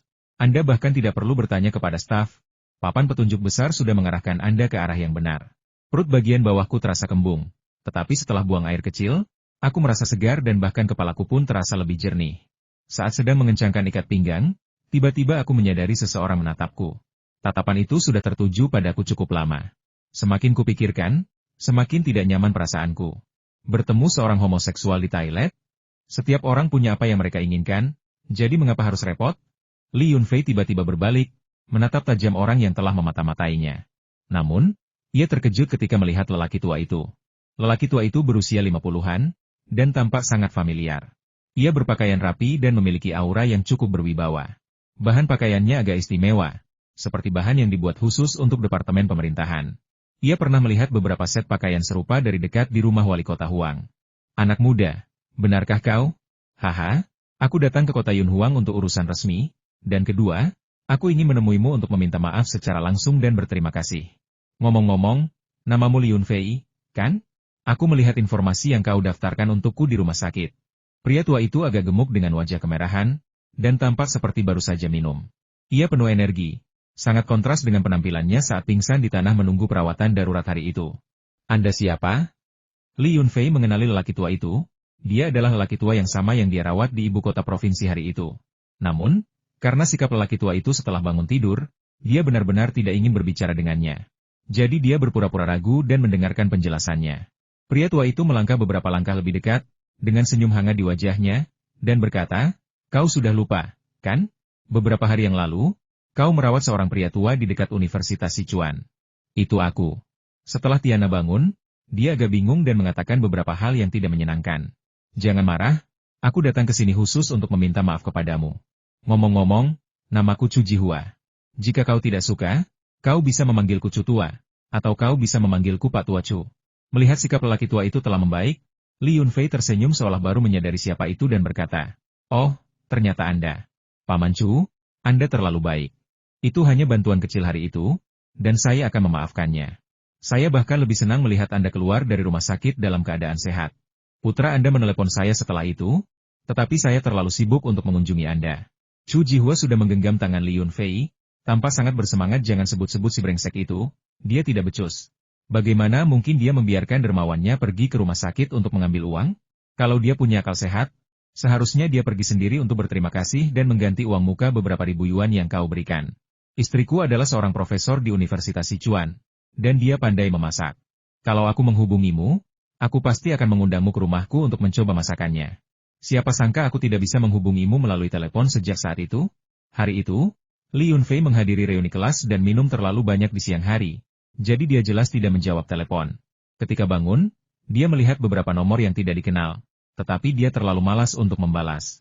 Dia tidak menyangka keluarga ini begitu perhatian, tidak sedingin yang dia kira. Pada saat itu, seorang pemuda dengan postur tegak masuk melalui pintu kamar mandi, melirik Li Yunfei dengan saksama, lalu menatap Chu Jihua dengan tatapan bertanya. "Pak, apakah Anda baik-baik saja?" tanya pemuda itu dengan suara rendah. "Pergi sana, pemimpin yang mana? Ini bukan urusanmu. Keluarlah." Wajah Chu Jihua mengeras, dan dia melambaikan tangannya dengan tidak sabar, menyuruh pemuda itu pergi. Sikap ini sama sekali berbeda dari cara mereka memperlakukan Li Yunfei. "Ya." Pemuda itu tersentak, langsung siaga, dan mengendap-endap kembali ke pintu kamar mandi untuk melanjutkan kewaspadaannya. Li Yunfei menggaruk kepalanya. Saat masuk, ia memperhatikan pemuda di pintu tanpa tidak biasa dan mengira dia adalah pengawal orang kaya. Tetapi ternyata dia hanya seorang penjaga. Sebaliknya, Chu Jihua ini tampaknya bukan pemimpin pusat. Dia mungkin dari militer, yang menjelaskan mengapa penjaga itu memanggilnya kepala. Itu istilah militer. Siapapun yang berpangkat tinggi yang tidak ingin mengungkapkan identitasnya dapat dipanggil kepala. "Oh, Paman Chu, jadi Anda seorang perwira berpangkat tinggi. Maafkan saya karena tidak mengenali Anda lebih awal. Mengapa Anda tidak melanjutkan pekerjaan Anda dan saya tidak akan mengganggu Anda lagi?" Banyak orang di daerah itu telah bergabung dengan tentara, dan Li Yunfei sangat menghormati para prajurit. Jika lelaki tua ini adalah anggota militer, pikiran pertamanya adalah menjaga jarak daripada mencoba menjilatnya. "Pemimpin yang mana? Urusan resmi apa?" "Tidak ada pemimpin di sini, dan urusan resmi sudah selesai kemarin. Xiao Huang dan aku datang ke sini untuk makan malam hari ini untuk membahas beberapa masalah pribadi. Awalnya aku berencana meminta Xiao Huang untuk menanyakan tentangmu, tetapi kami bertemu di sini, dan semuanya sudah terselesaikan. Ayo, izinkan aku memperkenalkanmu kepada Xiao Huang. Jika kau mengalami masalah di masa depan, Xiao Huang dapat membantumu.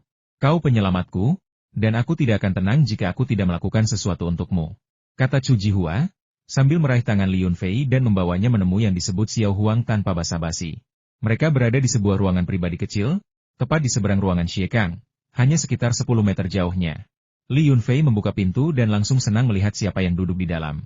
Yang disebut Huang kecil itu sebenarnya adalah Huang Mingyi, wali kota Yunhuang, bersama sekretarisnya, Ju, yang mendampinginya. Ruangan pribadi kecil itu kosong kecuali beberapa orang Chu Jihua bersama pengawal-pengawalnya dan Huang Mingyi bersama sekretarisnya. Itu adalah pertemuan yang sangat tertutup. Ketika wali kota Huang melihat Chu Jihua masuk sambil menggandeng tangan Li Yunfei, ia hampir tersedak makanan di mulutnya. Ia tiba-tiba berdiri dan berseru dengan heran, "Komisaris politik Chu, bagaimana Anda mengenal Li Yunfei?" "Hah?" Kali ini giliran Chu Jihua yang terkejut. Dia menatap Huang Mingyi, lalu Li Yunfei, dan berkata dengan heran, "Jadi kalian berdua saling kenal? Aku baru saja akan memperkenalkan kalian. Huang kecil, ini penyelamat yang kuceritakan padamu. Malam itu, aku hampir meninggal. Sekelompok orang berdiri di sekitar, tetapi tidak ada yang berani maju. Hanya Li Yunfei yang maju, memberiku pil, dan memberiku beberapa teguk air, yang membantuku bertahan sampai ambulans tiba. Kemudian, setelah pemeriksaan, beberapa ahli mengatakan kondisiku berbahaya. Jika bukan karena penyelamatan tepat waktu, nyawaku mungkin dalam bahaya." Huang Mingyi tertawa dan berkata, "Tentu saja aku mengenalnya. Kesehatanku berkat kakek Li Yunfei. Dia seorang ahli pengobatan ajaib. Hanya dengan beberapa jarum akupuntur, semua penyakitku sembuh tanpa efek samping. Dokter ajaib yang akan kuperkenalkan padamu adalah kakeknya.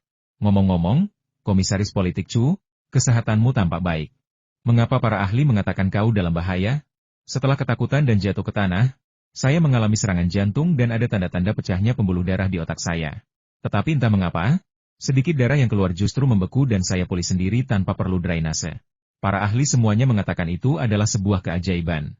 Saat Chu Jihua berbicara, ia menyuruh Li Yunfei duduk di sebelahnya, menuangkan segelas anggur untuknya, lalu bertanya dengan cemas, "Ngomong-ngomong, putraku Chu yang kemudian menyelidiki orang-orang yang menyaksikan kejadian itu, dan hampir semua orang mengatakan bahwa kau memberiku pil obat tradisional Tiongkok yang ajaib.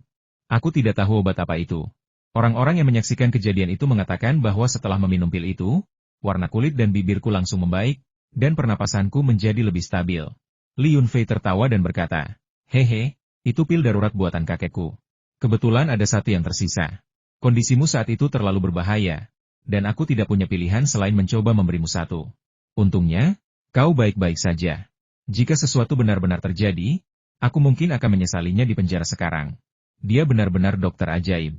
Setelah saya selesai memeriksa pekerjaan wajib militer di seluruh provinsi ini, saya pasti akan mengunjungi dokter ajaib ini dan memintanya untuk membantu mengatur tubuh saya. Chu Jihua berkata sambil mengangkat gelas anggurnya ke arah Li Yunfei, "Mari kita kesampingkan yang lainnya untuk saat ini, izinkan saya bersulang untukmu dulu. Saya tidak akan mengucapkan terima kasih atas kebaikanmu yang luar biasa. Semuanya ada di dalam anggur ini." Li Yunfei segera berdiri, mengangkat cangkirnya, dan meminum semuanya dalam sekali teguk. Berdasarkan beberapa kata yang baru saja disebutkan, kita dapat menyimpulkan bahwa lelaki tua itu kemungkinan adalah anggota Komite Tetap Partai Provinsi dan Komisaris Politik Wilayah Militer Provinsi. Ia merupakan penghubung antara wilayah militer provinsi dan pemerintah provinsi, memegang posisi khusus dan berpengaruh. Saat minum bersama tokoh-tokoh penting seperti itu, Anda tidak bisa mengabaikan etiket yang semestinya. Mereka menghormati Anda, tetapi jika Anda benar-benar tidak sopan dan minum bersama mereka seolah-olah mereka setara, mereka mungkin tidak akan mengatakan apapun di depan Anda, tetapi mereka pasti akan merasa tidak senang di dalam hati. Tepat saat itu, serangkaian sumpah serapah terdengar dari kamar pribadi Xie Kang. Sumpah serapah itu sangat menyinggung dan terdengar jelas bahkan menembus pintu. "Terjadi sesuatu pada temanku, aku harus pergi menjenguknya." Li Yunfei meletakkan gelas anggurnya dan hendak pergi. Entah karena Chu Jihua terlalu banyak minum atau belum puas mengobrol dengan Li Yunfei, dia meletakkan gelas anggurnya dan mengikuti. Sambil memanggil, "Li kecil, tunggu aku. Kita saudara angkat, kita akan menghadapi kesulitan apapun bersama-sama."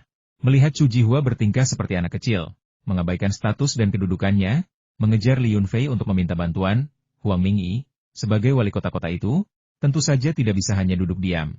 Sekalipun itu merusak citranya, dia harus pergi dan mencegah Chu Jihua terluka. Chu Jihua bukan hanya atasannya, tetapi juga teman baik ayah mertuanya, jadi hubungannya rumit. Dia juga merawatnya, dan dia harus ikut dengannya karena alasan pribadi dan profesional.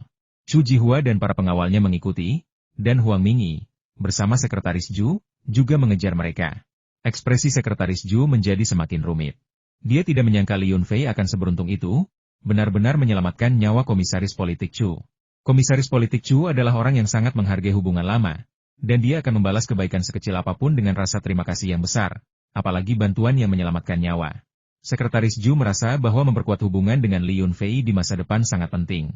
Selama Komisaris Politik Chu tetap berkuasa dan Li Yunfei tidak melakukan tindakan ilegal, kehidupan yang kaya dan penuh hak istimewa akan terjamin.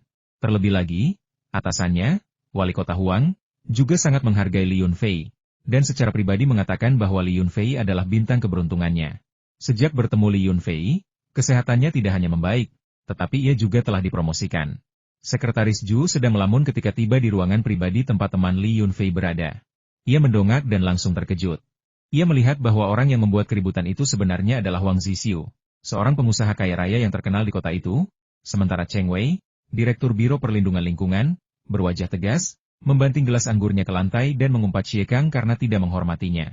Satu hal jika Xie Kang tidak bersulang untuk mereka, tetapi ketika dia datang untuk bersulang, mereka tidak menghargainya. Apakah dia mengharapkan sekretaris Wang datang dan bersulang sendiri? Kau terlalu berani. Kau tidak tahu malu. Bisnis taman impianmu sebaiknya menjauh dari kota Yunhuang. Denda perlindungan lingkungan saja sudah bisa membuatmu bangkrut.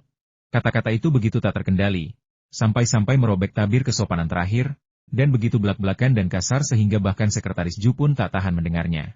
Li Yunfei sudah berdiri di samping Xie Kang, menepuk bahunya, menyelaraskan diri dengannya untuk menghadapi bahaya dan tekanan yang tidak diketahui bersama-sama. Namun, sementara Direktur Cheng berdebat, dia telah berbisik kepada Xie Kang bahwa Wali Kota Huang telah tiba, bersama dengan seorang anggota komite tetap partai provinsi semuanya berada di pihak mereka dan bahwa dia harus merasa bebas untuk menggunakan kemampuannya untuk mengakali lawan-lawannya. Mata Xie Kang berbinar, dan dia melirik Li Yunfei dengan terkejut. Dia menyadari Li Yunfei belum kembali dari kamar mandi untuk beberapa waktu dan mengira dia sedang menghindari masalah. Tepat ketika dia merasa kecewa, Li Yunfei membawa bala bantuan. Astaga, selain Wali Kota Huang, dia bahkan membawa anggota komite tetap partai provinsi. Salah satu dari mereka adalah tokoh penting. Satu hentakan kaki mereka saja bisa mengguncang provinsi Sichuan. Saat ia sedang bertanya-tanya anggota komite tetap provinsi mana yang telah datang, Chu Jihua mendekatinya, menepuk bahu Li Yunfei, dan berkata, "Li kecil, jadi ini temanmu? Pejabat tinggi mana yang kau sakiti sampai dia ingin mendendamu hingga bangkrut?" "Heh, sudah lama aku tidak berurusan dengan pejabat lokal. Aku tidak menyangka dia begitu sombong. Aku ingin tahu jabatan apa yang dipegang pejabat tinggi yang memecahkan cangkir itu?" Kepala Biro Perlindungan Lingkungan sedang mengomel ketika seorang lelaki tua tiba-tiba muncul dan menyebutnya katak. Ia langsung marah, merebut botol dari tangan Wang Zisiu, dan mencoba menghantamkannya ke wajah Chu Jihua. Para penjaga yang sedang berjaga tiba-tiba menyerang, merebut botol itu, memelintir lengan Direktur Cheng ke belakang punggungnya, dan menendangnya di belakang lutut. Dengan bunyi gedebuk, Direktur Cheng setengah berlutut di tanah, hendak mengumpat orang kurang ajar itu, ketika dia mendengar suara bang keras saat botol itu pecah di kepalanya. Itu adalah Bai Jiu. Botol porselennya sangat tipis dan rapuh, jadi dia tidak merasakan banyak sakit, tetapi Bai Jiu itu tumpah ke seluruh kepalanya. "Sialan kau, bajingan, berani-beraninya kau memukulku? Aku akan mengutuk leluhurmu selama 18 generasi. Aku akan memenjarakanmu. Aku akan membunuh seluruh keluargamu." Sutradara Cheng entah sedang mabuk atau memang arogan, berani mengumpat dan mengatakan apa saja, seperti seorang bandit.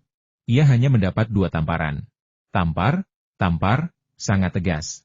Tangan penjaga itu sudah berada di dalam sakunya, seolah hendak mengeluarkan pistolnya, tetapi Chu Jihua melambaikan tangannya dan menghentikannya dengan tegas melalui tatapan matanya. Kau berani-beraninya kau memukul Direktur Cheng. Dia Direktur Biro Perlindungan Lingkungan kau.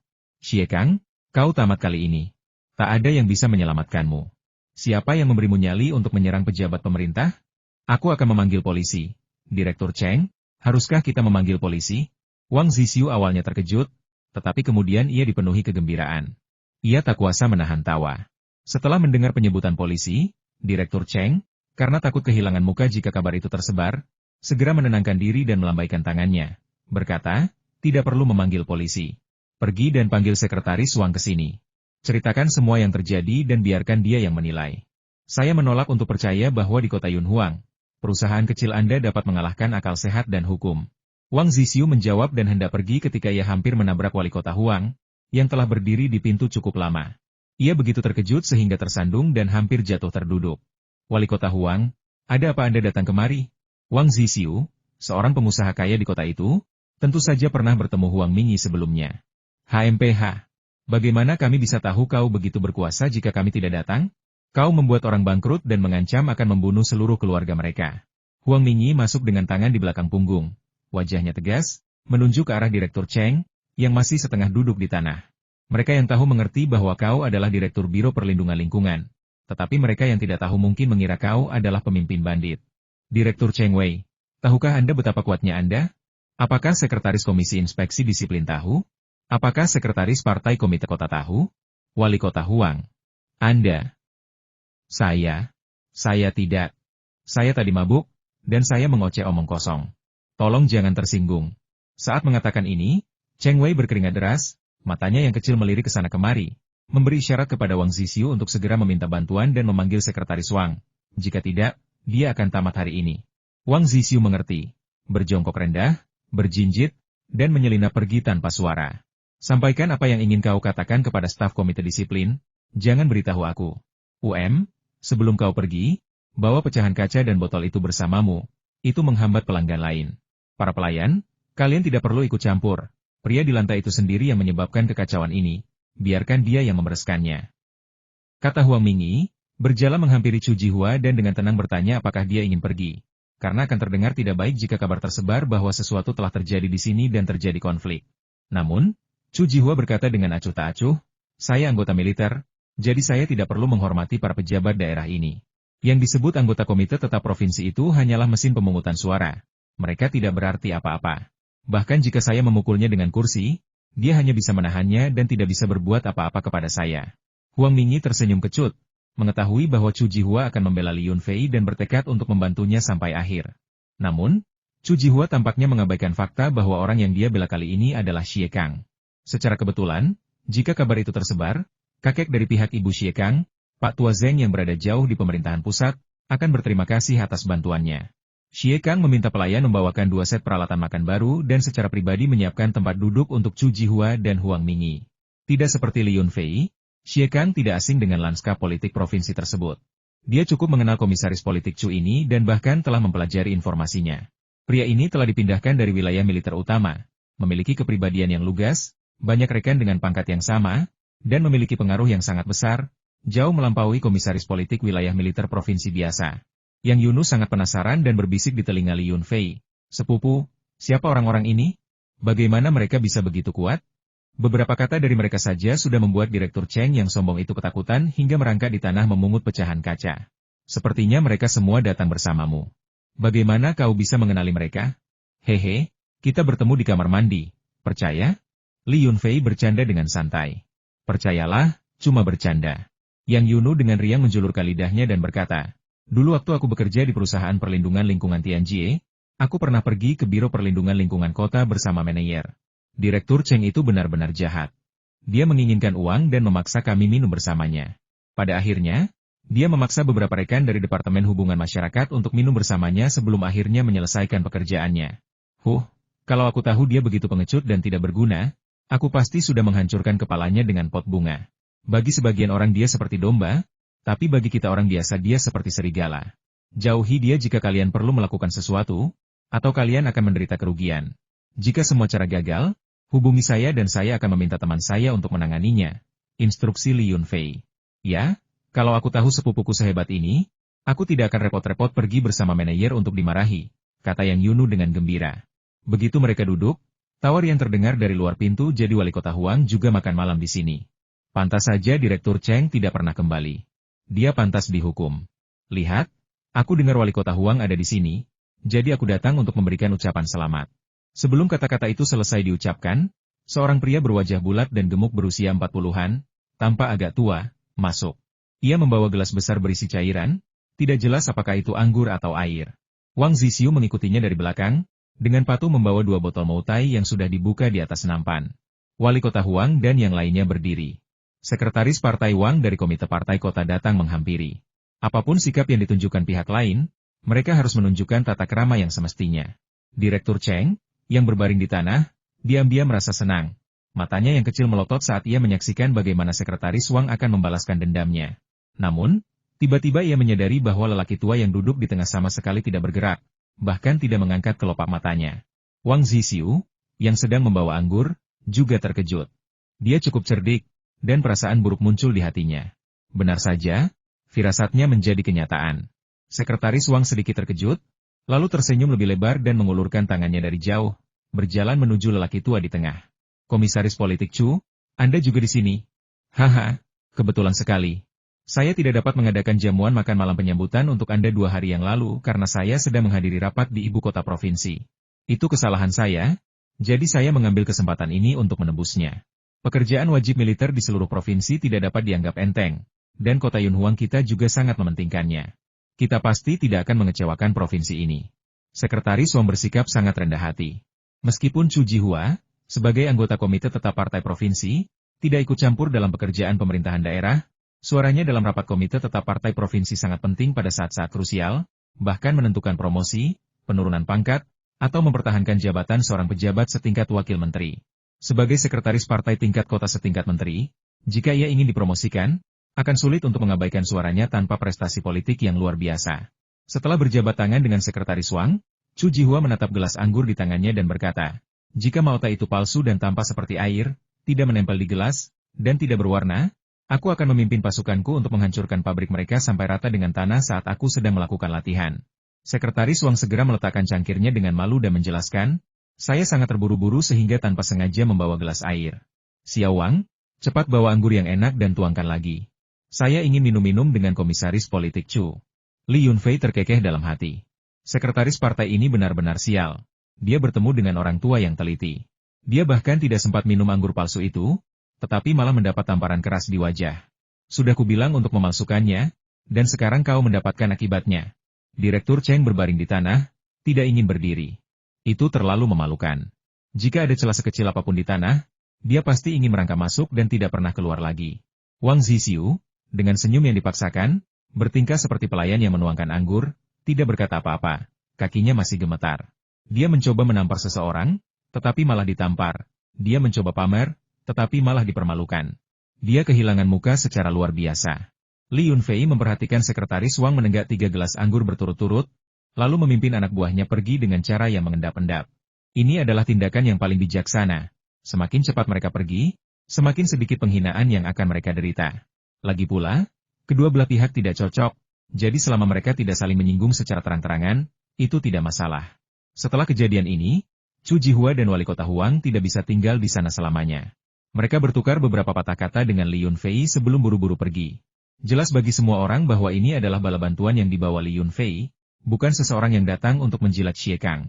Setelah para pemimpin pergi, suasana di ruangan pribadi menjadi sedikit lebih rileks. Banyak orang, yang tadinya menahan napas, akhirnya bisa bernapas lega kembali. Mereka semua mengatakan bahwa mereka telah mempelajari sesuatu yang baru, bahwa mereka benar-benar makan malam di ruangan pribadi bersama para pemimpin provinsi, dan bahwa itu adalah pengalaman sekali seumur hidup. "Aku tak akan cukup berterima kasih padamu, saudaraku. Aku akan minum cangkir ini, kau bisa minum sesukamu." Xie Kang berjalan menghampiri Li Yunfei, beradu gelas dengannya, dan berkata dengan rasa terima kasih yang tulus. Li Yunfei tidak punya pilihan selain berdiri dan meminum gelas bersamanya, sambil berkata, "Ini masalah kecil. Bajingan-bajingan itu menendang pintu ruang pribadi, merusak suasana minum kita. Siapa lagi yang harus kita hukum kalau bukan mereka? Jangan khawatir tentang masalah pencemaran danau di taman. Aku sudah bilang akan membantumu menyelesaikannya, dan aku tidak akan ragu." "Haha, dengan ucapanmu itu, kakak, aku lega." Xie Kang tertawa. Ia tahu dalam hatinya bahwa konflik tidak akan menyelesaikan apapun. Tetapi jika seseorang menindasmu dan kau tidak bisa melawan, mereka akan menginjak-injakmu dan mengusirmu dari permainan. Sekarang ia mendapat dukungan dari wali kota dan anggota komite tetap provinsi. Ia telah melampiaskan semua amarahnya. Mulai sekarang, semua orang dapat bersaing secara adil, mengandalkan metode mereka sendiri. Manajer lobi sudah mengetahui konflik tersebut, tetapi dengan bijak ia memilih untuk tidak muncul. Manajer lobi biasanya cerdik dan penuh perhitungan. Ketika sekretaris partai kota dan wali kota berselisih, orang biasa sebaiknya menjauh, agar percikan api itu tidak membunuh mereka secara diam-diam. Barulah saat itu ia benar-benar mengagumi pandangan jauh bosnya. Li Yunfei ini jauh lebih dari sekadar petani sayur. Jika tidak, bagaimana mungkin ia bisa makan malam dan minum bersama wali kota dan pejabat tinggi provinsi? Setelah Xie Kang selesai makan dan minum di ruang pribadi, ketika dia keluar untuk membayar tagihan, semua biaya memang dibebaskan. Kasir menolak menerima uang tersebut dan menunjuk ketagihan di komputer untuk menjelaskan bahwa tagihan tersebut telah lunas dan tidak mungkin ditagih lagi. Dengan perasaan tak berdaya, Xie Kang menepuk bahu Li Yunfei dan berkata, "Ini benar-benar membuatku berada dalam posisi sulit. Aku ingin mentraktirmu makan besar, tapi aku harus melakukannya karena kamu. Baiklah, anggap saja makan ini sebagai hutang. Lain kali, mari kita pergi ke restoran yang berbeda. Aku tidak percaya setiap restoran akan memberimu makan gratis." Diiringi tawa dan percakapan, keduanya mengucapkan selamat tinggal dan pergi. Li Yunfei telah minum cukup banyak hari itu, dan Yang Yunu mendukungnya. Menasihati, kamu sudah minum, kamu tidak bisa mengemudi. Bagaimana kalau kita naik taksi pulang? Begitulah. Aku sudah terlalu banyak minum dan merasa agak tidak enak badan. Bagaimana kalau kita cari hotel dulu, dan aku akan berbaring sebentar sebelum kita bicara? Kata Li Yunfei dengan mabuk.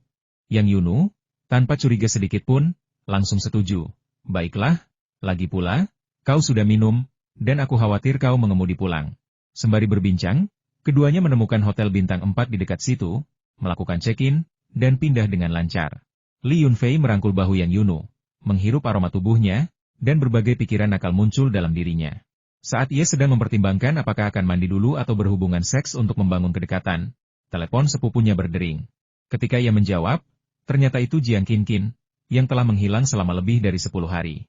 Sialan, aku merasa seperti ditipu. Pelatihan tertutup macam apa ini? Rasanya seperti di penjara. Uang saku 200 yuan sehari tidak sepadan. Aku baru saja keluar dan mengambil ponselku kembali, dan aku meneleponmu sekarang. Bagaimana proyek kita di kota Qinglong? Saat aku pergi pelatihan, air di 3 kolam sudah jernih. Apakah semuanya sudah kembali normal sekarang? Setelah Jiang Qinqin berhasil berbicara di telepon, dia tampak seperti telah menahannya cukup lama dan melontarkan banyak hal. Yang Yunu melirik Li Yunfei yang terbaring di tempat tidur dan berkata jujur, aku dipecat oleh perusahaan perlindungan lingkungan Tianjie, dan aku tidak bisa mengendalikan apakah proyek itu baik atau buruk. Tapi aku dan sepupuku menebak dengan benar. Perusahaan perlindungan lingkungan Tianjie memindahkanmu untuk apa yang disebut pelatihan tertutup agar rahasia tanaman air tidak terbongkar. Apa? Kenapa perusahaan memecatmu? Hanya karena kamu cuti? Itu keterlaluan. Dan apa maksud rahasia tentang tanaman air ini? Aku tidak mengerti. Jika beberapa tanaman air adalah rahasia, lalu apa yang tidak bisa menjadi rahasia? Jiang Qinqin benar-benar bingung, jelas tidak mampu memahami misteri tersebut. Sulit untuk mengatakannya lewat telepon. Mari kita bicarakan perlahan-lahan saat kamu kembali. Ngomong-ngomong, aku dan sepupuku sedang di kota untuk urusan bisnis. Kamu bisa meneleponku saat kamu kembali, kata Yang Yunu. Aku di sini, di kota. Menurutmu aku sedang berlatih di mana? Tanya Jiang Qinqin dengan terkejut. Bukankah pelatihannya di ibu kota provinsi? Aku sudah menelepon ibumu, dan itulah yang dia katakan. Oh, ceritanya panjang sekali. Awalnya, mereka bilang kita akan pergi ke ibu kota provinsi untuk pelatihan. Tetapi setelah mereka menyita semua alat komunikasi kita, mereka mengubahnya menjadi pelatihan di kantor pusat perusahaan, tepat di kota ini. Termasuk aku, total ada 10 karyawan. Mereka melatih kita tentang beberapa konsep perlindungan lingkungan tingkat lanjut dari luar negeri. Di mana kau? Aku akan mencarimu, jelas Jiang Qinqin dengan lemah. Yang Yunu hampir mengatakan bahwa dia berada di hotel, tetapi setelah melirik sepupunya dan kemudian dirinya sendiri, dia tiba-tiba menyadari bahwa rasanya tidak pantas jika seorang pria dan wanita menginap bersama di hotel. Jadi, dia mengubah ucapannya menjadi Starbucks yang sering mereka kunjungi, menyarankan agar mereka bertemu di sana. Sepupu, apakah kau merasa lebih baik? Yang Yunu menutup telepon, berjalan ke samping tempat tidur, dan membungkuk untuk menanyakan kondisi Li Yunfei. Kurasa, aku agak sakit kepala. Li Yunfei membuka matanya sedikit dan melihat dada putih sepupunya terbuka saat dia membungkuk, dan mulutnya langsung terasa kering. Bukankah seharusnya kita pergi keluar? Apa yang terjadi? Kita tidak bermain-main dengan godaan. Yang Yunu naik ke tempat tidur dan berkata dengan khawatir, kau minum anggur enak hari ini? Jadi mengapa kau sakit kepala? Sambil berkata demikian, dia mengangkat kepala Li Yunfei dan meletakkannya di antara kedua kakinya, memijat kepalanya dengan jari-jarinya. Oh, sedikit lebih keras, rasanya enak sekali. Mungkin karena aku mencampur beberapa jenis alkohol. Terlalu banyak jenis alkohol yang berbeda bisa membuatmu sakit kepala. Merasakan jari-jari dingin sepupunya membelai kepala dan wajahnya, Li Yunfei merasa sangat nyaman sehingga ia tidak ingin membuka matanya. Ia memiliki pikiran lain, tetapi ia malah tertidur selama pijatan sepupunya. Dalam mimpiku, aku sepertinya memeluk pinggang sepupuku. Pipiku memerah dan mengatakan betapa rampingnya pinggangnya dan betapa nyamannya sentuhannya. Sepupuku menggenggam tanganku erat-erat, mencoba menghentikanku bergerak, tetapi saat itu tengah musim panas, dan aku mengenakan rok. Saat aku tidak bisa menggerakkan pinggangku, tanganku menelusuri pahaku yang panjang, ramping, dan putih, mencapai area lembut dan lembab di pangkal kakiku. Sepupuku mungkin panik, dia merapatkan kakinya untuk menghentikan tanganku bergerak, mencubit dirinya sendiri dengan ringan agar tangan besarnya tetap diam sejenak. Setelah itu, aku bahkan tidak bermimpi lagi. Ketika aku bangun, aku mendapati pakaianku berserakan di lantai, dan aku telanjang sepenuhnya kecuali celana pendek. Li Yunfei melompat dari tempat tidur, melihat ke kiri dan ke kanan, pikirannya dipenuhi rasa frustrasi. Dia tidak percaya dirinya berakhir telanjang, dan pakaiannya berserakan di mana-mana. Dia ingat sepupunya ada di sana, tetapi dia bertanya-tanya kapan sepupunya pergi dan apakah dia melihat keadaannya yang memalukan. Dia mengeluarkan secangkir air mata air dari penyimpanan ruangnya dan meminumnya sekaligus. Dia merasakan pusing di kepalanya cepat menghilang, dan bau alkohol di tubuhnya juga memudar. Dia mencium tangannya dan mendapati bahwa itu adalah aroma alami sepupunya. Dia jelas-jelas sedang tidur. Mungkinkah tangan-tangan pencuri ini menyentuh sepupuku? Dia menepuk kepalanya, seolah mengingat sesuatu dari mimpinya, dan seketika diliputi rasa malu. Dalam mimpinya, dia tidak hanya menyentuh sepupunya, tetapi hampir menelanjanginya. Li Yunfei berlari ke kamar mandi dan mandi air dingin untuk menenangkan kegelisahannya. Kemudian dia membuka tirai untuk melihat langit. Saat itu baru senja, waktu tersibuk di kota. Aku ingat sepupuku pergi keluar, dan aku bosan sendirian di hotel, jadi aku memutuskan untuk pergi berbelanja dan membeli beberapa batu giok untuk mempercantik ruanganku yang kecil. Kota Yunhuang memiliki jalanan barang antik, yang sebagian besar dipenuhi barang palsu, tetapi juga berisi cukup banyak barang asli. Misalnya, toko-toko giok di pintu masuk jalanan semuanya memiliki faktur resmi dan sertifikat penilaian giok dan perhiasan, serta menerima pengujian dari lembaga resmi manapun. Awalnya, konsumen skeptis, tetapi seiring waktu, mereka mendapatkan reputasi dan menjadi toko giok terkenal di kota Yunhuang. Wan Shizai adalah toko pertama di jalan barang antik. Ini adalah toko besar dan toko giok paling terkenal di kota Yunhuang. Selain giok, toko ini juga menjual batu permata berharga seperti zamrud dan akik. Begitu Anda masuk, seorang pramuniaga cantik akan datang menyapa Anda, "Tuan, jenis batu permata apa yang Anda inginkan? Di konter ini ada giok jadeit, dan di konter ini ada giok. Kami tidak hanya memiliki perhiasan siap pakai, tetapi kami juga dapat menyesuaikannya sesuai kebutuhan Anda." Ini adalah petugas penyambut tamu toko, yang juga bisa dianggap sebagai asisten penjualan. Wanita di belakang meja kasir adalah seorang tenaga penjual. Li Yunfei tidak ingin membuang waktu, jadi dia langsung berkata kepada wanita itu, "Apakah bos atau manajer Anda ada di sini? Saya ingin berbicara dengannya tentang masalah besar. Saya tidak menginginkan perhiasan. Saya hanya menginginkan batu giok mentah." Batu giok mentah adalah batu giok yang belum diolah, dan harganya jauh lebih murah daripada ornamen yang sudah diukir. Bagi seseorang seperti Li Yunfei, yang membelinya untuk mempercantik ruangan kecil, akan sia-sia jika batu giok tersebut diukir. Wajah nyonya rumah berseri-seri gembira. Apapun jenis giok yang diinginkan pelanggan, dia akan mendapatkan komisi selama transaksi tercapai. "Mohon tunggu sebentar, Pak. Bos kami sedang di toko sekarang. Saya akan memintanya keluar segera," kata pramugari itu sambil naik ke lantai 2 dari pojok ruangan. Tak lama kemudian, ia berlari kembali ke bawah dengan terengah-engah dan berkata, "Pak, bos kami ingin berbicara dengan Anda di kantornya di lantai atas." Di lantai 2, terdapat beberapa pajangan ukiran yang terkunci di balik jendela kaca. Keasliannya tidak diketahui, tetapi di bawah cahaya, benda-benda itu tampak sangat menarik.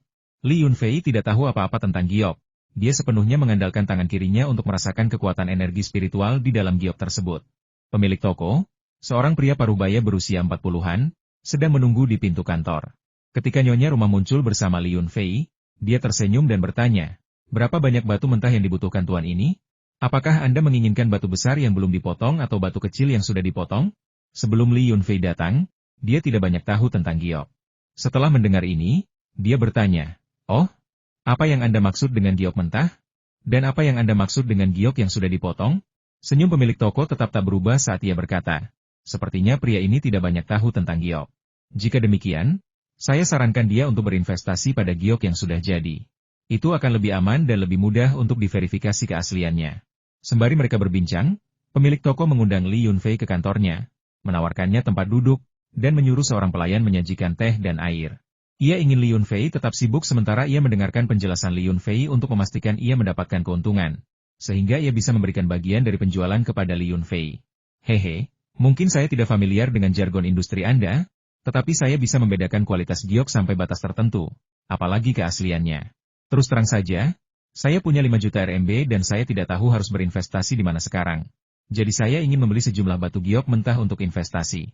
Ukuran tidak masalah, asalkan kualitasnya bagus dan harganya sesuai." "Oh, 5 juta? Senyum pemilik toko semakin hangat. "Itu memang jumlah yang besar. Saya mengerti maksud Anda, Tuan. Anda ingin menentukan perkiraan kualitas setiap keping giok setelah dipotong, dan Anda tidak ingin mengambil risiko, bukan?" Li Yunfei bertanya dengan heran, "Kau bisa berjudi dengan batu giok mentah?"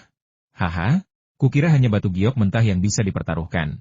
Pemilik toko menyesap teh dan terkekeh, Apa yang tidak bisa dipertaruhkan saat berbisnis? Tapi batu giok mentah tidak seperti batu giok mentah.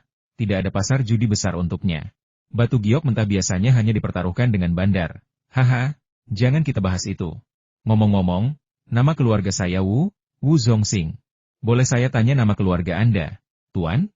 Tuan Wu, Anda terlalu baik. Nama keluarga saya Li. Sudah larut malam. Izinkan saya melihat-lihat bahannya. Jika sesuai, saya akan membeli beberapa untuk dibawa. Li Yunfei tidak meminum tehnya.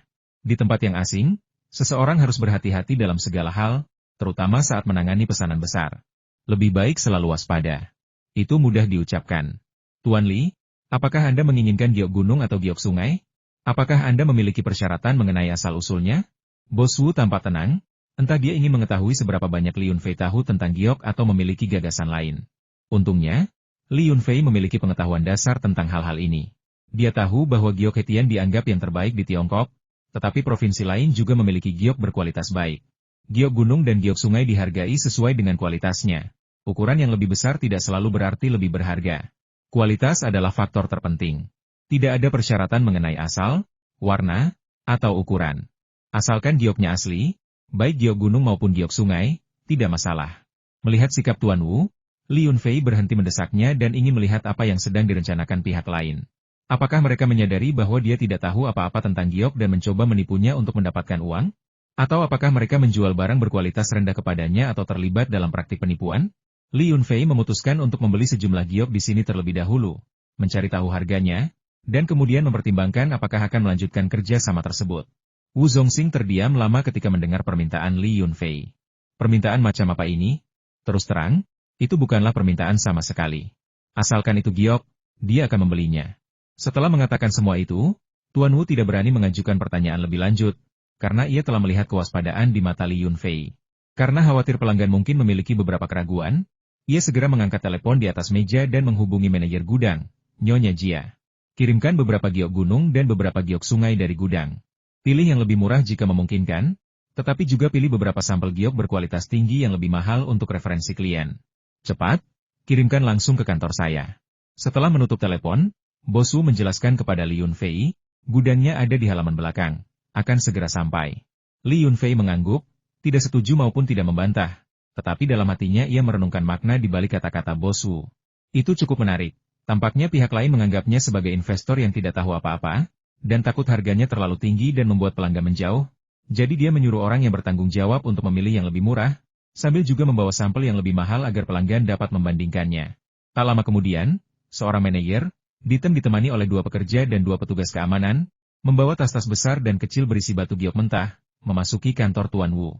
Setelah membuka tas tersebut, orang akan menemukan berbagai macam batu giok mentah, tidak ada yang berukuran besar, mulai dari yang kecil seperti telur merpati hingga yang besar seperti telapak tangan, dengan warna yang sebagian besar biru, putih, dan kuning. Li Yunfei mengambil beberapa keping giok dengan tangan kirinya, lalu dengan cepat meletakkannya kembali, memeriksa setiap keping giok yang dibawanya secara sepintas. Di bawah tatapan bingung Tuan Wu, Li Yunfei berkata, kecuali beberapa barang ini, semuanya cukup bagus. Mari kita perkirakan harganya. Sudah waktunya untuk menjual. Li Yunfei dengan santai mengambil beberapa batu yang tampak berkilau dan melemparkannya ke atas meja Bos Wu. Ekspresi Tuan Wu sedikit berubah. Ia mengambil batu giok itu, memeriksanya dengan saksama, lalu wajahnya berubah sangat tidak senang. Tuan Li adalah seorang ahli. Batu giok ini memang berkualitas sangat buruk. Mungkin manajer gudang tidak memeriksanya dengan teliti. Di sini ada timbangan elektronik. Harga setiap jenis giok berbeda. Kita bisa menghitungnya secara detail. Sambil berbicara, Bos Wu menatap tajam manajer gudang dan memerintahkannya untuk menyingkirkan semua giok palsu yang tidak enak dipandang itu. Kemudian, ia sendiri membawakan timbangan elektronik untuk menimbang giok tersebut untuk Li Yunfei dan memberitahunya harga serta asal giok jenis itu. Pada akhirnya, harga sekantong batu giok itu mencapai lebih dari 3,8 juta yuan. Bos Wu membulatkannya menjadi 3,8 juta yuan. Tumpukan batu giok mentah ini hanya berharga sedikit lebih dari 3 juta yuan, yang lebih murah dari yang diperkirakan Li Yunfei. Beberapa hari yang lalu, ia menghabiskan lebih dari 100.000 yuan di sebuah toko giok di kota kabupaten untuk membeli sepotong giok tipis seukuran telapak tangan. Tentu saja, ini terkait dengan kemampuan Li Yunfei untuk secara diam-diam memilih 8 atau 9 batu giok palsu yang bercampur dengan yang lain. Harga yang ditetapkan Bos Wu juga sangat wajar, karena dia takut mengacaukan bisnis sebelum mengetahui latar belakang Li Yunfei. Li Yunfei menggesek kartunya, memasukkan batu giok mentah ke dalam tas besar, dan membawanya keluar. Adapun transaksi giok senilai 5 juta yuan yang semula direncanakan, anehnya, tidak ada yang menyebutkannya lagi. Setelah Li Yunfei pergi, Bos Wu menyeka keringat di dahinya dan menghela napas. Sial, itu benar-benar aneh. Saat aku menginterogasinya, dia sepertinya tidak tahu apa-apa. Ada beberapa batu giok palsu yang tercampur, dan dia langsung memilah semuanya. 9 batu giok palsu, tidak lebih, tidak kurang, dia memilah semuanya. Dulu, para ahli besar itu akan terus berbicara tentang istilah-istilah teknis, dan mereka beruntung jika bisa memilah 1 atau 2. Pemuda ini terlalu luar biasa. Aku bahkan tidak berani meminta harga tinggi. Aku hanya mendapat sedikit bayaran untuk kerja kerasku. Orang yang bertanggung jawab berkata dengan kesal, Bos, beginilah cara kita selalu melakukannya. Begitu saya mendengar kata sandi Anda, yang menyuruh saya membawa sedikit dari semuanya, lalu memilih beberapa barang mahal dan berkualitas tinggi sebagai referensi pelanggan, saya tahu ini adalah karyawan baru yang bisa ditipu. Saya pikir setelah pelanggan menyukai jenis bahan tertentu, saya akan kembali ke gudang untuk mengambil lebih banyak dan mencampurnya dengan barang palsu. Tapi anak ini sebenarnya hanya menginginkan sampel yang kita bawa. Tak perlu banyak bicara lagi, kita sudah bertemu dengan seorang ahli hari ini. Silakan, berikan kepada penyambut tamu, Xiao Su, sejumlah 10.000 yuan. Berapapun penghasilannya, dia tidak boleh kehilangan komisinya. Bos Wu melambaikan tangannya, menyuruh manajer gudang itu pergi. Li Yunfei membawa tas besar tanpa kesulitan, tetapi memang tidak nyaman berjalan di jalan raya. Namun, terlalu banyak pejalan kaki dan kamera pengawas di sini, sehingga tidak mungkin menemukan tempat untuk meletakkan tas giok itu di ruang sempit tersebut. Karena tidak ada pilihan lain, saya naik taksi kembali ke hotel. Begitu sampai di kamar, akhirnya saya benar-benar rileks. Saya meletakkan tas berisi giok ke dalam ruangan kecil saya, berbaring di tempat tidur, dan memasuki ruangan kecil itu. Anehnya, batu giok itu tidak menghilang menembus tas kulit. Setelah roh Li Yunfei memasuki ruang kecil itu, dia mengeluarkan batu giok dari tas dan melemparkannya ke tanah. Baru kemudian dia melihat bahwa batu giok itu lenyap seketika, seperti batu yang jatuh ke air. Setelah sepotong giok diserap oleh bumi, bukit kecil di ruang angkasa itu tumbuh beberapa inci lebih tinggi, tetapi kolam kecil yang menyemburkan air mata air tidak banyak berubah, dan luas lahan pun tidak berubah sama sekali. Sepertinya satu keping giok saja tidak cukup. Setelah Li Yunfei selesai berbicara, ia hendak menuangkan semua giok di dalam tas ketika ia melihat sepotong giok hetian putih murni, seukuran telur. Potongan kecil ini bernilai lebih dari 300.000 yuan dan merupakan sampel termahal yang pernah dikeluarkan Wan Shizai. Ketika Li Yunfei mengambil giok itu, panas di tangan kirinya mencapai puncaknya, hampir seolah-olah ia ingin melelehkan giok tersebut. Memikirkan hal ini, Li Yunfei melemparkan giok berkualitas tinggi itu ke tanah di kakinya. Tiba-tiba, gunung itu naik 3 atau 4 meter lebih tinggi, dan area tersebut meluas secara signifikan, menyebabkan tanah di ladang ginseng menjadi ambles. Banyak akar ginseng tertahan oleh tanah dan bebatuan, terangkat bersama bebatuan dan terpisah dari akar ginseng yang berada di tanah. Melihat reaksi itu, Li Yunfei sedikit terkejut. Baru kemudian dia menyadari bahwa berbagai tingkatan giok berkaitan dengan energi spiritual. Giok berkualitas tinggi secara alami memiliki energi spiritual yang melimpah, dan akan memiliki efek yang lebih besar pada ruang kecil jika dilemparkan ke dalamnya. Paket itu berisi batu giok dari berbagai tempat, jadi dia memutuskan untuk mengujinya satu persatu, mencatat kekuatan efeknya pada ruangan kecil tersebut, agar dia bisa melakukan pembelian yang tepat sasaran di masa mendatang. Setelah membuang kantung batu giok, Li Yunfei mencatat karakteristik banyak batu giok biasa yang memiliki energi spiritual yang sangat kuat. Dia mengguncang kantung itu dan mendapati bahwa tidak ada satupun batu giok yang tersisa, meregangkan tubuhnya dan terbang ke udara. Saat menatap ke dalam ruang kecil itu, ia terkejut sekaligus senang mendapati kolam mata air spiritual telah membesar, dan sebagian besar mata air spiritual menyembur keluar saat ini. Di tengah semburan mata air itu, terdapat sepotong mata air spiritual yang berwarna hijau zamrud. Meskipun hanya sepotong kecil, Li Yunfei dapat merasakan bahwa kualitas potongan kecil mata air spiritual hijau itu, yang ukurannya kira-kira sebesar baskom, lebih tinggi daripada mata air spiritual biasa. Bukit itu telah tumbuh setinggi bangunan 6 atau 7 lantai, dan vegetasi di atasnya tampak semakin rimbun. Burung Girfalcon, yang berbaring di sarangnya, berseru beberapa kali tetapi tidak bergerak sedikit pun. Tampaknya ia sama sekali tidak tertarik pada perubahan di bukit itu. Sebaliknya, ular Boawang Cai justru yang paling bersemangat. Ia memanjat ke dasar bukit dan muntah di sarang Hai Dongking, seolah berkata, "Semakin tinggi kau lari, semakin aman aku. Aku tidak perlu lagi khawatir dipukul jika menyentuh sarangmu." Bahkan tanaman ginseng yang paling lebat sekalipun kini memiliki celah besar, yang dapat digunakan untuk menanam banyak hal lain. Menanam pohon buah-buahan adalah yang paling mudah, tetapi dalam hal nilai praktis, Li Yunfei percaya bahwa menanam tanaman obat adalah yang terbaik. Besok saya akan meluangkan waktu untuk mengunjungi beberapa kebun herbal obat Tiongkok di kota dan membeli beberapa herbal berharga untuk ditanam. Tentu saja, kolam kecil di tempat saya sudah kosong selama beberapa hari. Saya harus menambahkan beberapa bibit ikan ke dalamnya agar tidak menyia-nyiakan sumber daya penting ini. Saat ia sedang asyik memikirkan rencana pengembangan di masa depan, ia mendengar ketukan di pintu. Yang Yunu memanggil dari luar, "Sepupu, apakah kau sudah bangun?" "Aku sudah kembali." Ketika Li Yunfei membuka pintu, ia terkejut melihat luka-luka sepupunya.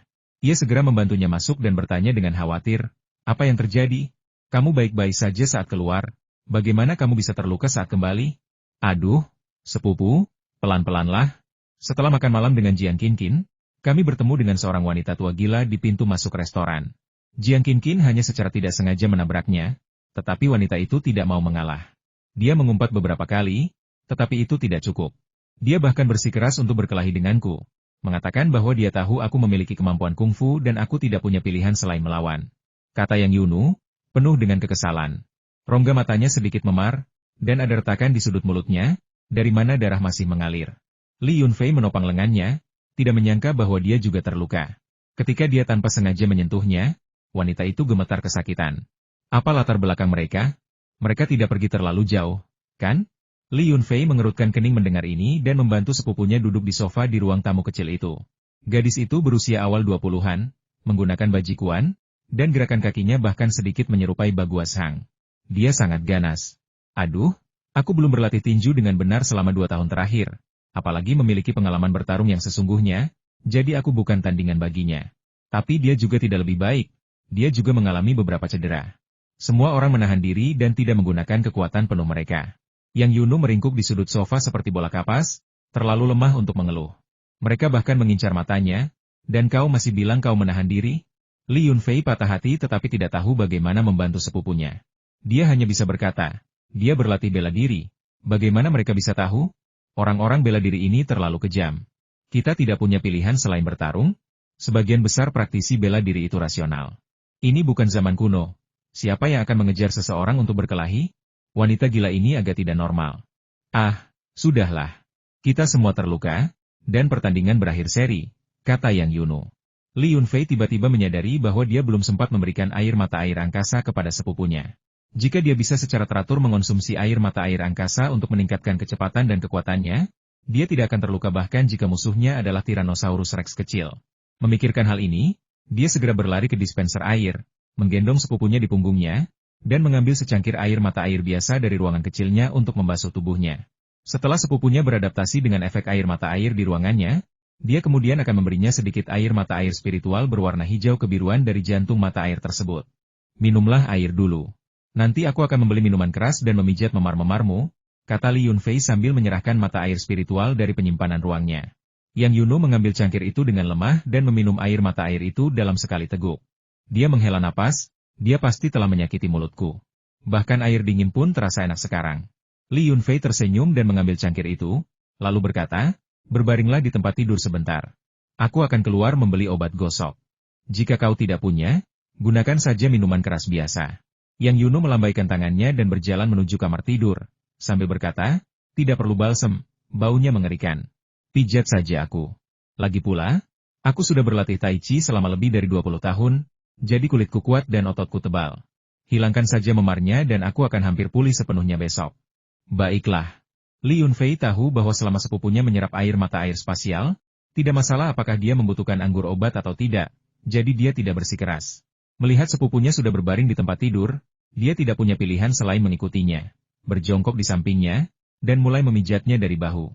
Li Yunfei sedikit banyak mengetahui teknik pijat yang melancarkan peredaran darah dan menghilangkan penumpukan darah, karena sering melihat kakeknya menggunakannya. Dia juga pernah memijat tubuh Yang Yunu saat masih kecil, tetapi sensasi hari ini sangat berbeda. Begitu aku meletakkan tanganku di bahunya, dia menarik napas panjang dan mengeluarkan gumaman malu-malu. Melalui gaunnya, aku dengan lembut memijat kulitnya dan menemukan bahwa kulit sepupuku yang putih dan lembut itu sangat halus namun sangat elastis, tanpa sedikit pun lemak berlebih. Mengikuti garis-garis ototnya, aku bisa merasakan getaran halusnya. Saat Li Yunfei memijat dari bahu hingga pinggangnya, ia memperhatikan bahwa sepupunya telah membenamkan kepalanya dalam-dalam di bawah selimut, sesekali mengeluarkan erangan lembut, telinganya memerah karena malu. Pinggangnya sangat lentur. Ketika ia meletakkan telapak tangannya di punggung bawahnya dan memutarnya perlahan, Ia bisa mendengar getaran dalam suaranya. Sejak pijatan dimulai, dia tidak mengeluh sakit, tetapi dia berkeringat deras. Melalui gaun tipisnya, Li Yunfei dapat melihat bahwa pakaiannya basah kuyup oleh keringat. Ada beberapa alasan untuk ini, seperti rasa sakit dan ketegangan, tetapi Li Yunfei berpikir bahwa air mata air spasial adalah alasan terbesar. Berjongkok di sampingnya untuk memijatnya cukup melelahkan. Jika hubungan mereka berkembang lebih jauh, dia bisa duduk di pangkuannya, sehingga memudahkan tukang pijat untuk memberikan tekanan. Namun, melihat ekspresi malu Yang Yunu dengan kepala tertunduk di bawah selimut, mustahil baginya untuk memintanya duduk di pangkuannya. Li Yunfei juga merasa itu tidak nyaman. Saat ini, kaki sepupunya yang lurus terkatup rapat, dan seluruh tubuhnya tegang dari waktu ke waktu. Jika dia duduk di atasnya, siapa yang tahu apa yang mungkin terjadi. Yang Yunu semakin banyak berkeringat, dan lapisan keringat berminyak muncul di kulitnya yang seputih salju. Keringat itu agak gelap warnanya dan memiliki bau sedikit asam. Hal ini juga karena dia telah berlatih kungfu selama bertahun-tahun, dan Li Yunfei sering memberinya sayuran dan buah-buahan dari ruangnya. Ini adalah pertama kalinya dia meminum air mata air tersebut, dan kotoran yang dikeluarkan dari tubuhnya tidak memiliki bau asam yang menyengat seperti yang dimiliki orang biasa. Namun, perempuan itu sensitif. Ketika tangan Li Yunfei melayang di sekitar pinggangnya cukup lama dan hanya menyentuh pantatnya yang montok dan bulat, dia berteriak gugup, "Sepupu, tidak apa-apa. Aku tidak sakit lagi. Lagi pula, tidak ada luka di pantatku." "Oh, aku terlalu fokus menekan sampai lupa." Li Yunfei sedikit malu, tetapi juga sangat bingung. Mengapa perasaan ini terasa begitu familiar? Dalam mimpinya siang itu, dia seolah-olah memegang pinggangnya dan mencubit bokongnya untuk waktu yang lama. Kelembutan yang menawan dan elastisitas yang luar biasa itu tak terlupakan baginya. "Aku merasa jauh lebih baik sekarang. Tubuhku terasa hangat dan aku tidak merasakan sakit lagi. Tapi entah kenapa, aku terus berkeringat dan kotor sekali. Rasanya sangat tidak nyaman." Yang Yunu mendongak dan menyadari wajahnya dipenuhi keringat, dan rambutnya basah kuyup karena panas. "Ayo mandi setelah keringatnya agak reda," kata Li Yunfei sambil menarik ujung roknya ke bawah. Yang Yunu gemetar hebat hingga ujung roknya hampir tergulung sampai ke pantatnya, memperlihatkan kakinya yang panjang, ramping, dan putih kepada Li Yunfei. Li Yunfei tak sanggup mengalihkan pandangannya. "Namun, sepupu saya cedera hari ini, dan saya tidak tega melakukan hal-hal keji saat ini. Saya tidak punya pilihan selain bersikap sekejam biasanya kali ini." Yang Yunu setuju untuk mandi nanti, tetapi dengan cepat bangkit, rambutnya yang panjang dan acak-acakan menutupi wajahnya. Dia terlalu malu untuk bertemu siapapun, seperti kupu-kupu yang terkejut, dan dalam sekejap mata, dia melayang ke kamar mandi tanpa mengeluarkan suara. Tak lama kemudian, terdengar suara air mengalir dari kamar mandi. Namun setelah hanya beberapa puluh detik, Yang Yunu berseru kaget, "Sepupu, aku tidak membawa baju ganti. Aku tadinya mau pulang sore ini." "Baiklah kalau begitu, aku akan keluar dan membelikanmu pakaian. Hanya ada satu kunci kamar, jadi ingat untuk membukakan pintu untukku nanti." Li Yunfei mengangkat bahu tak berdaya, merapikan pakaiannya, dan bersiap untuk pergi. "Jangan khawatir, aku pasti tidak akan mengunci sepupuku di luar." Yang Yunu tampak sangat senang mendengar suara Li Yunfei yang tak berdaya. Li Yunfei tidak takut membeli pakaian untuknya, tetapi dia yakin para pramuniaga akan menyeringai ketika dia membeli pakaian dalamnya. Dia ingat ukuran tubuhnya. Dia telah mendengar banyak seruan iri dari para pramuniaga ketika dia membeli pakaian di kota kabupaten terakhir kali. Namun, bagi seorang gadis yang berlatih bela diri, ukuran memang agak menghambat. Namun, begitu tiba di lobi lantai pertama, ia melihat seorang gadis dengan sosok tubuh yang tak kalah menggoda dari Yang Yunu, berjalan masuk melalui pintu. Gadis itu mengenakan celana pendek hitam, memperlihatkan kaki yang panjang, lurus, dan indah, serta atasan tank top hitam ketat yang menonjolkan dadanya yang penuh. Sementara pinggangnya begitu ramping sehingga bisa digenggam dengan satu tangan. Rambutnya yang panjang dan berwarna merah anggur disisir ke belakang dengan santai. Beberapa helai rambut sedikit berantakan, jatuh di kedua sisi wajah ovalnya yang lembut dan di dahinya. Yang lebih mengejutkan lagi, tanpa ada luka di wajahnya. Jejak tangan dengan jelas menunjukkan keempat jarinya.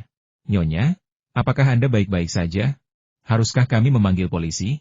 Dua petugas keamanan pria yang berpatroli di lobi bergegas menghampirinya untuk menyapa dengan sangat ramah. "Apa yang mungkin terjadi padaku? Mengapa aku harus memanggil polisi?"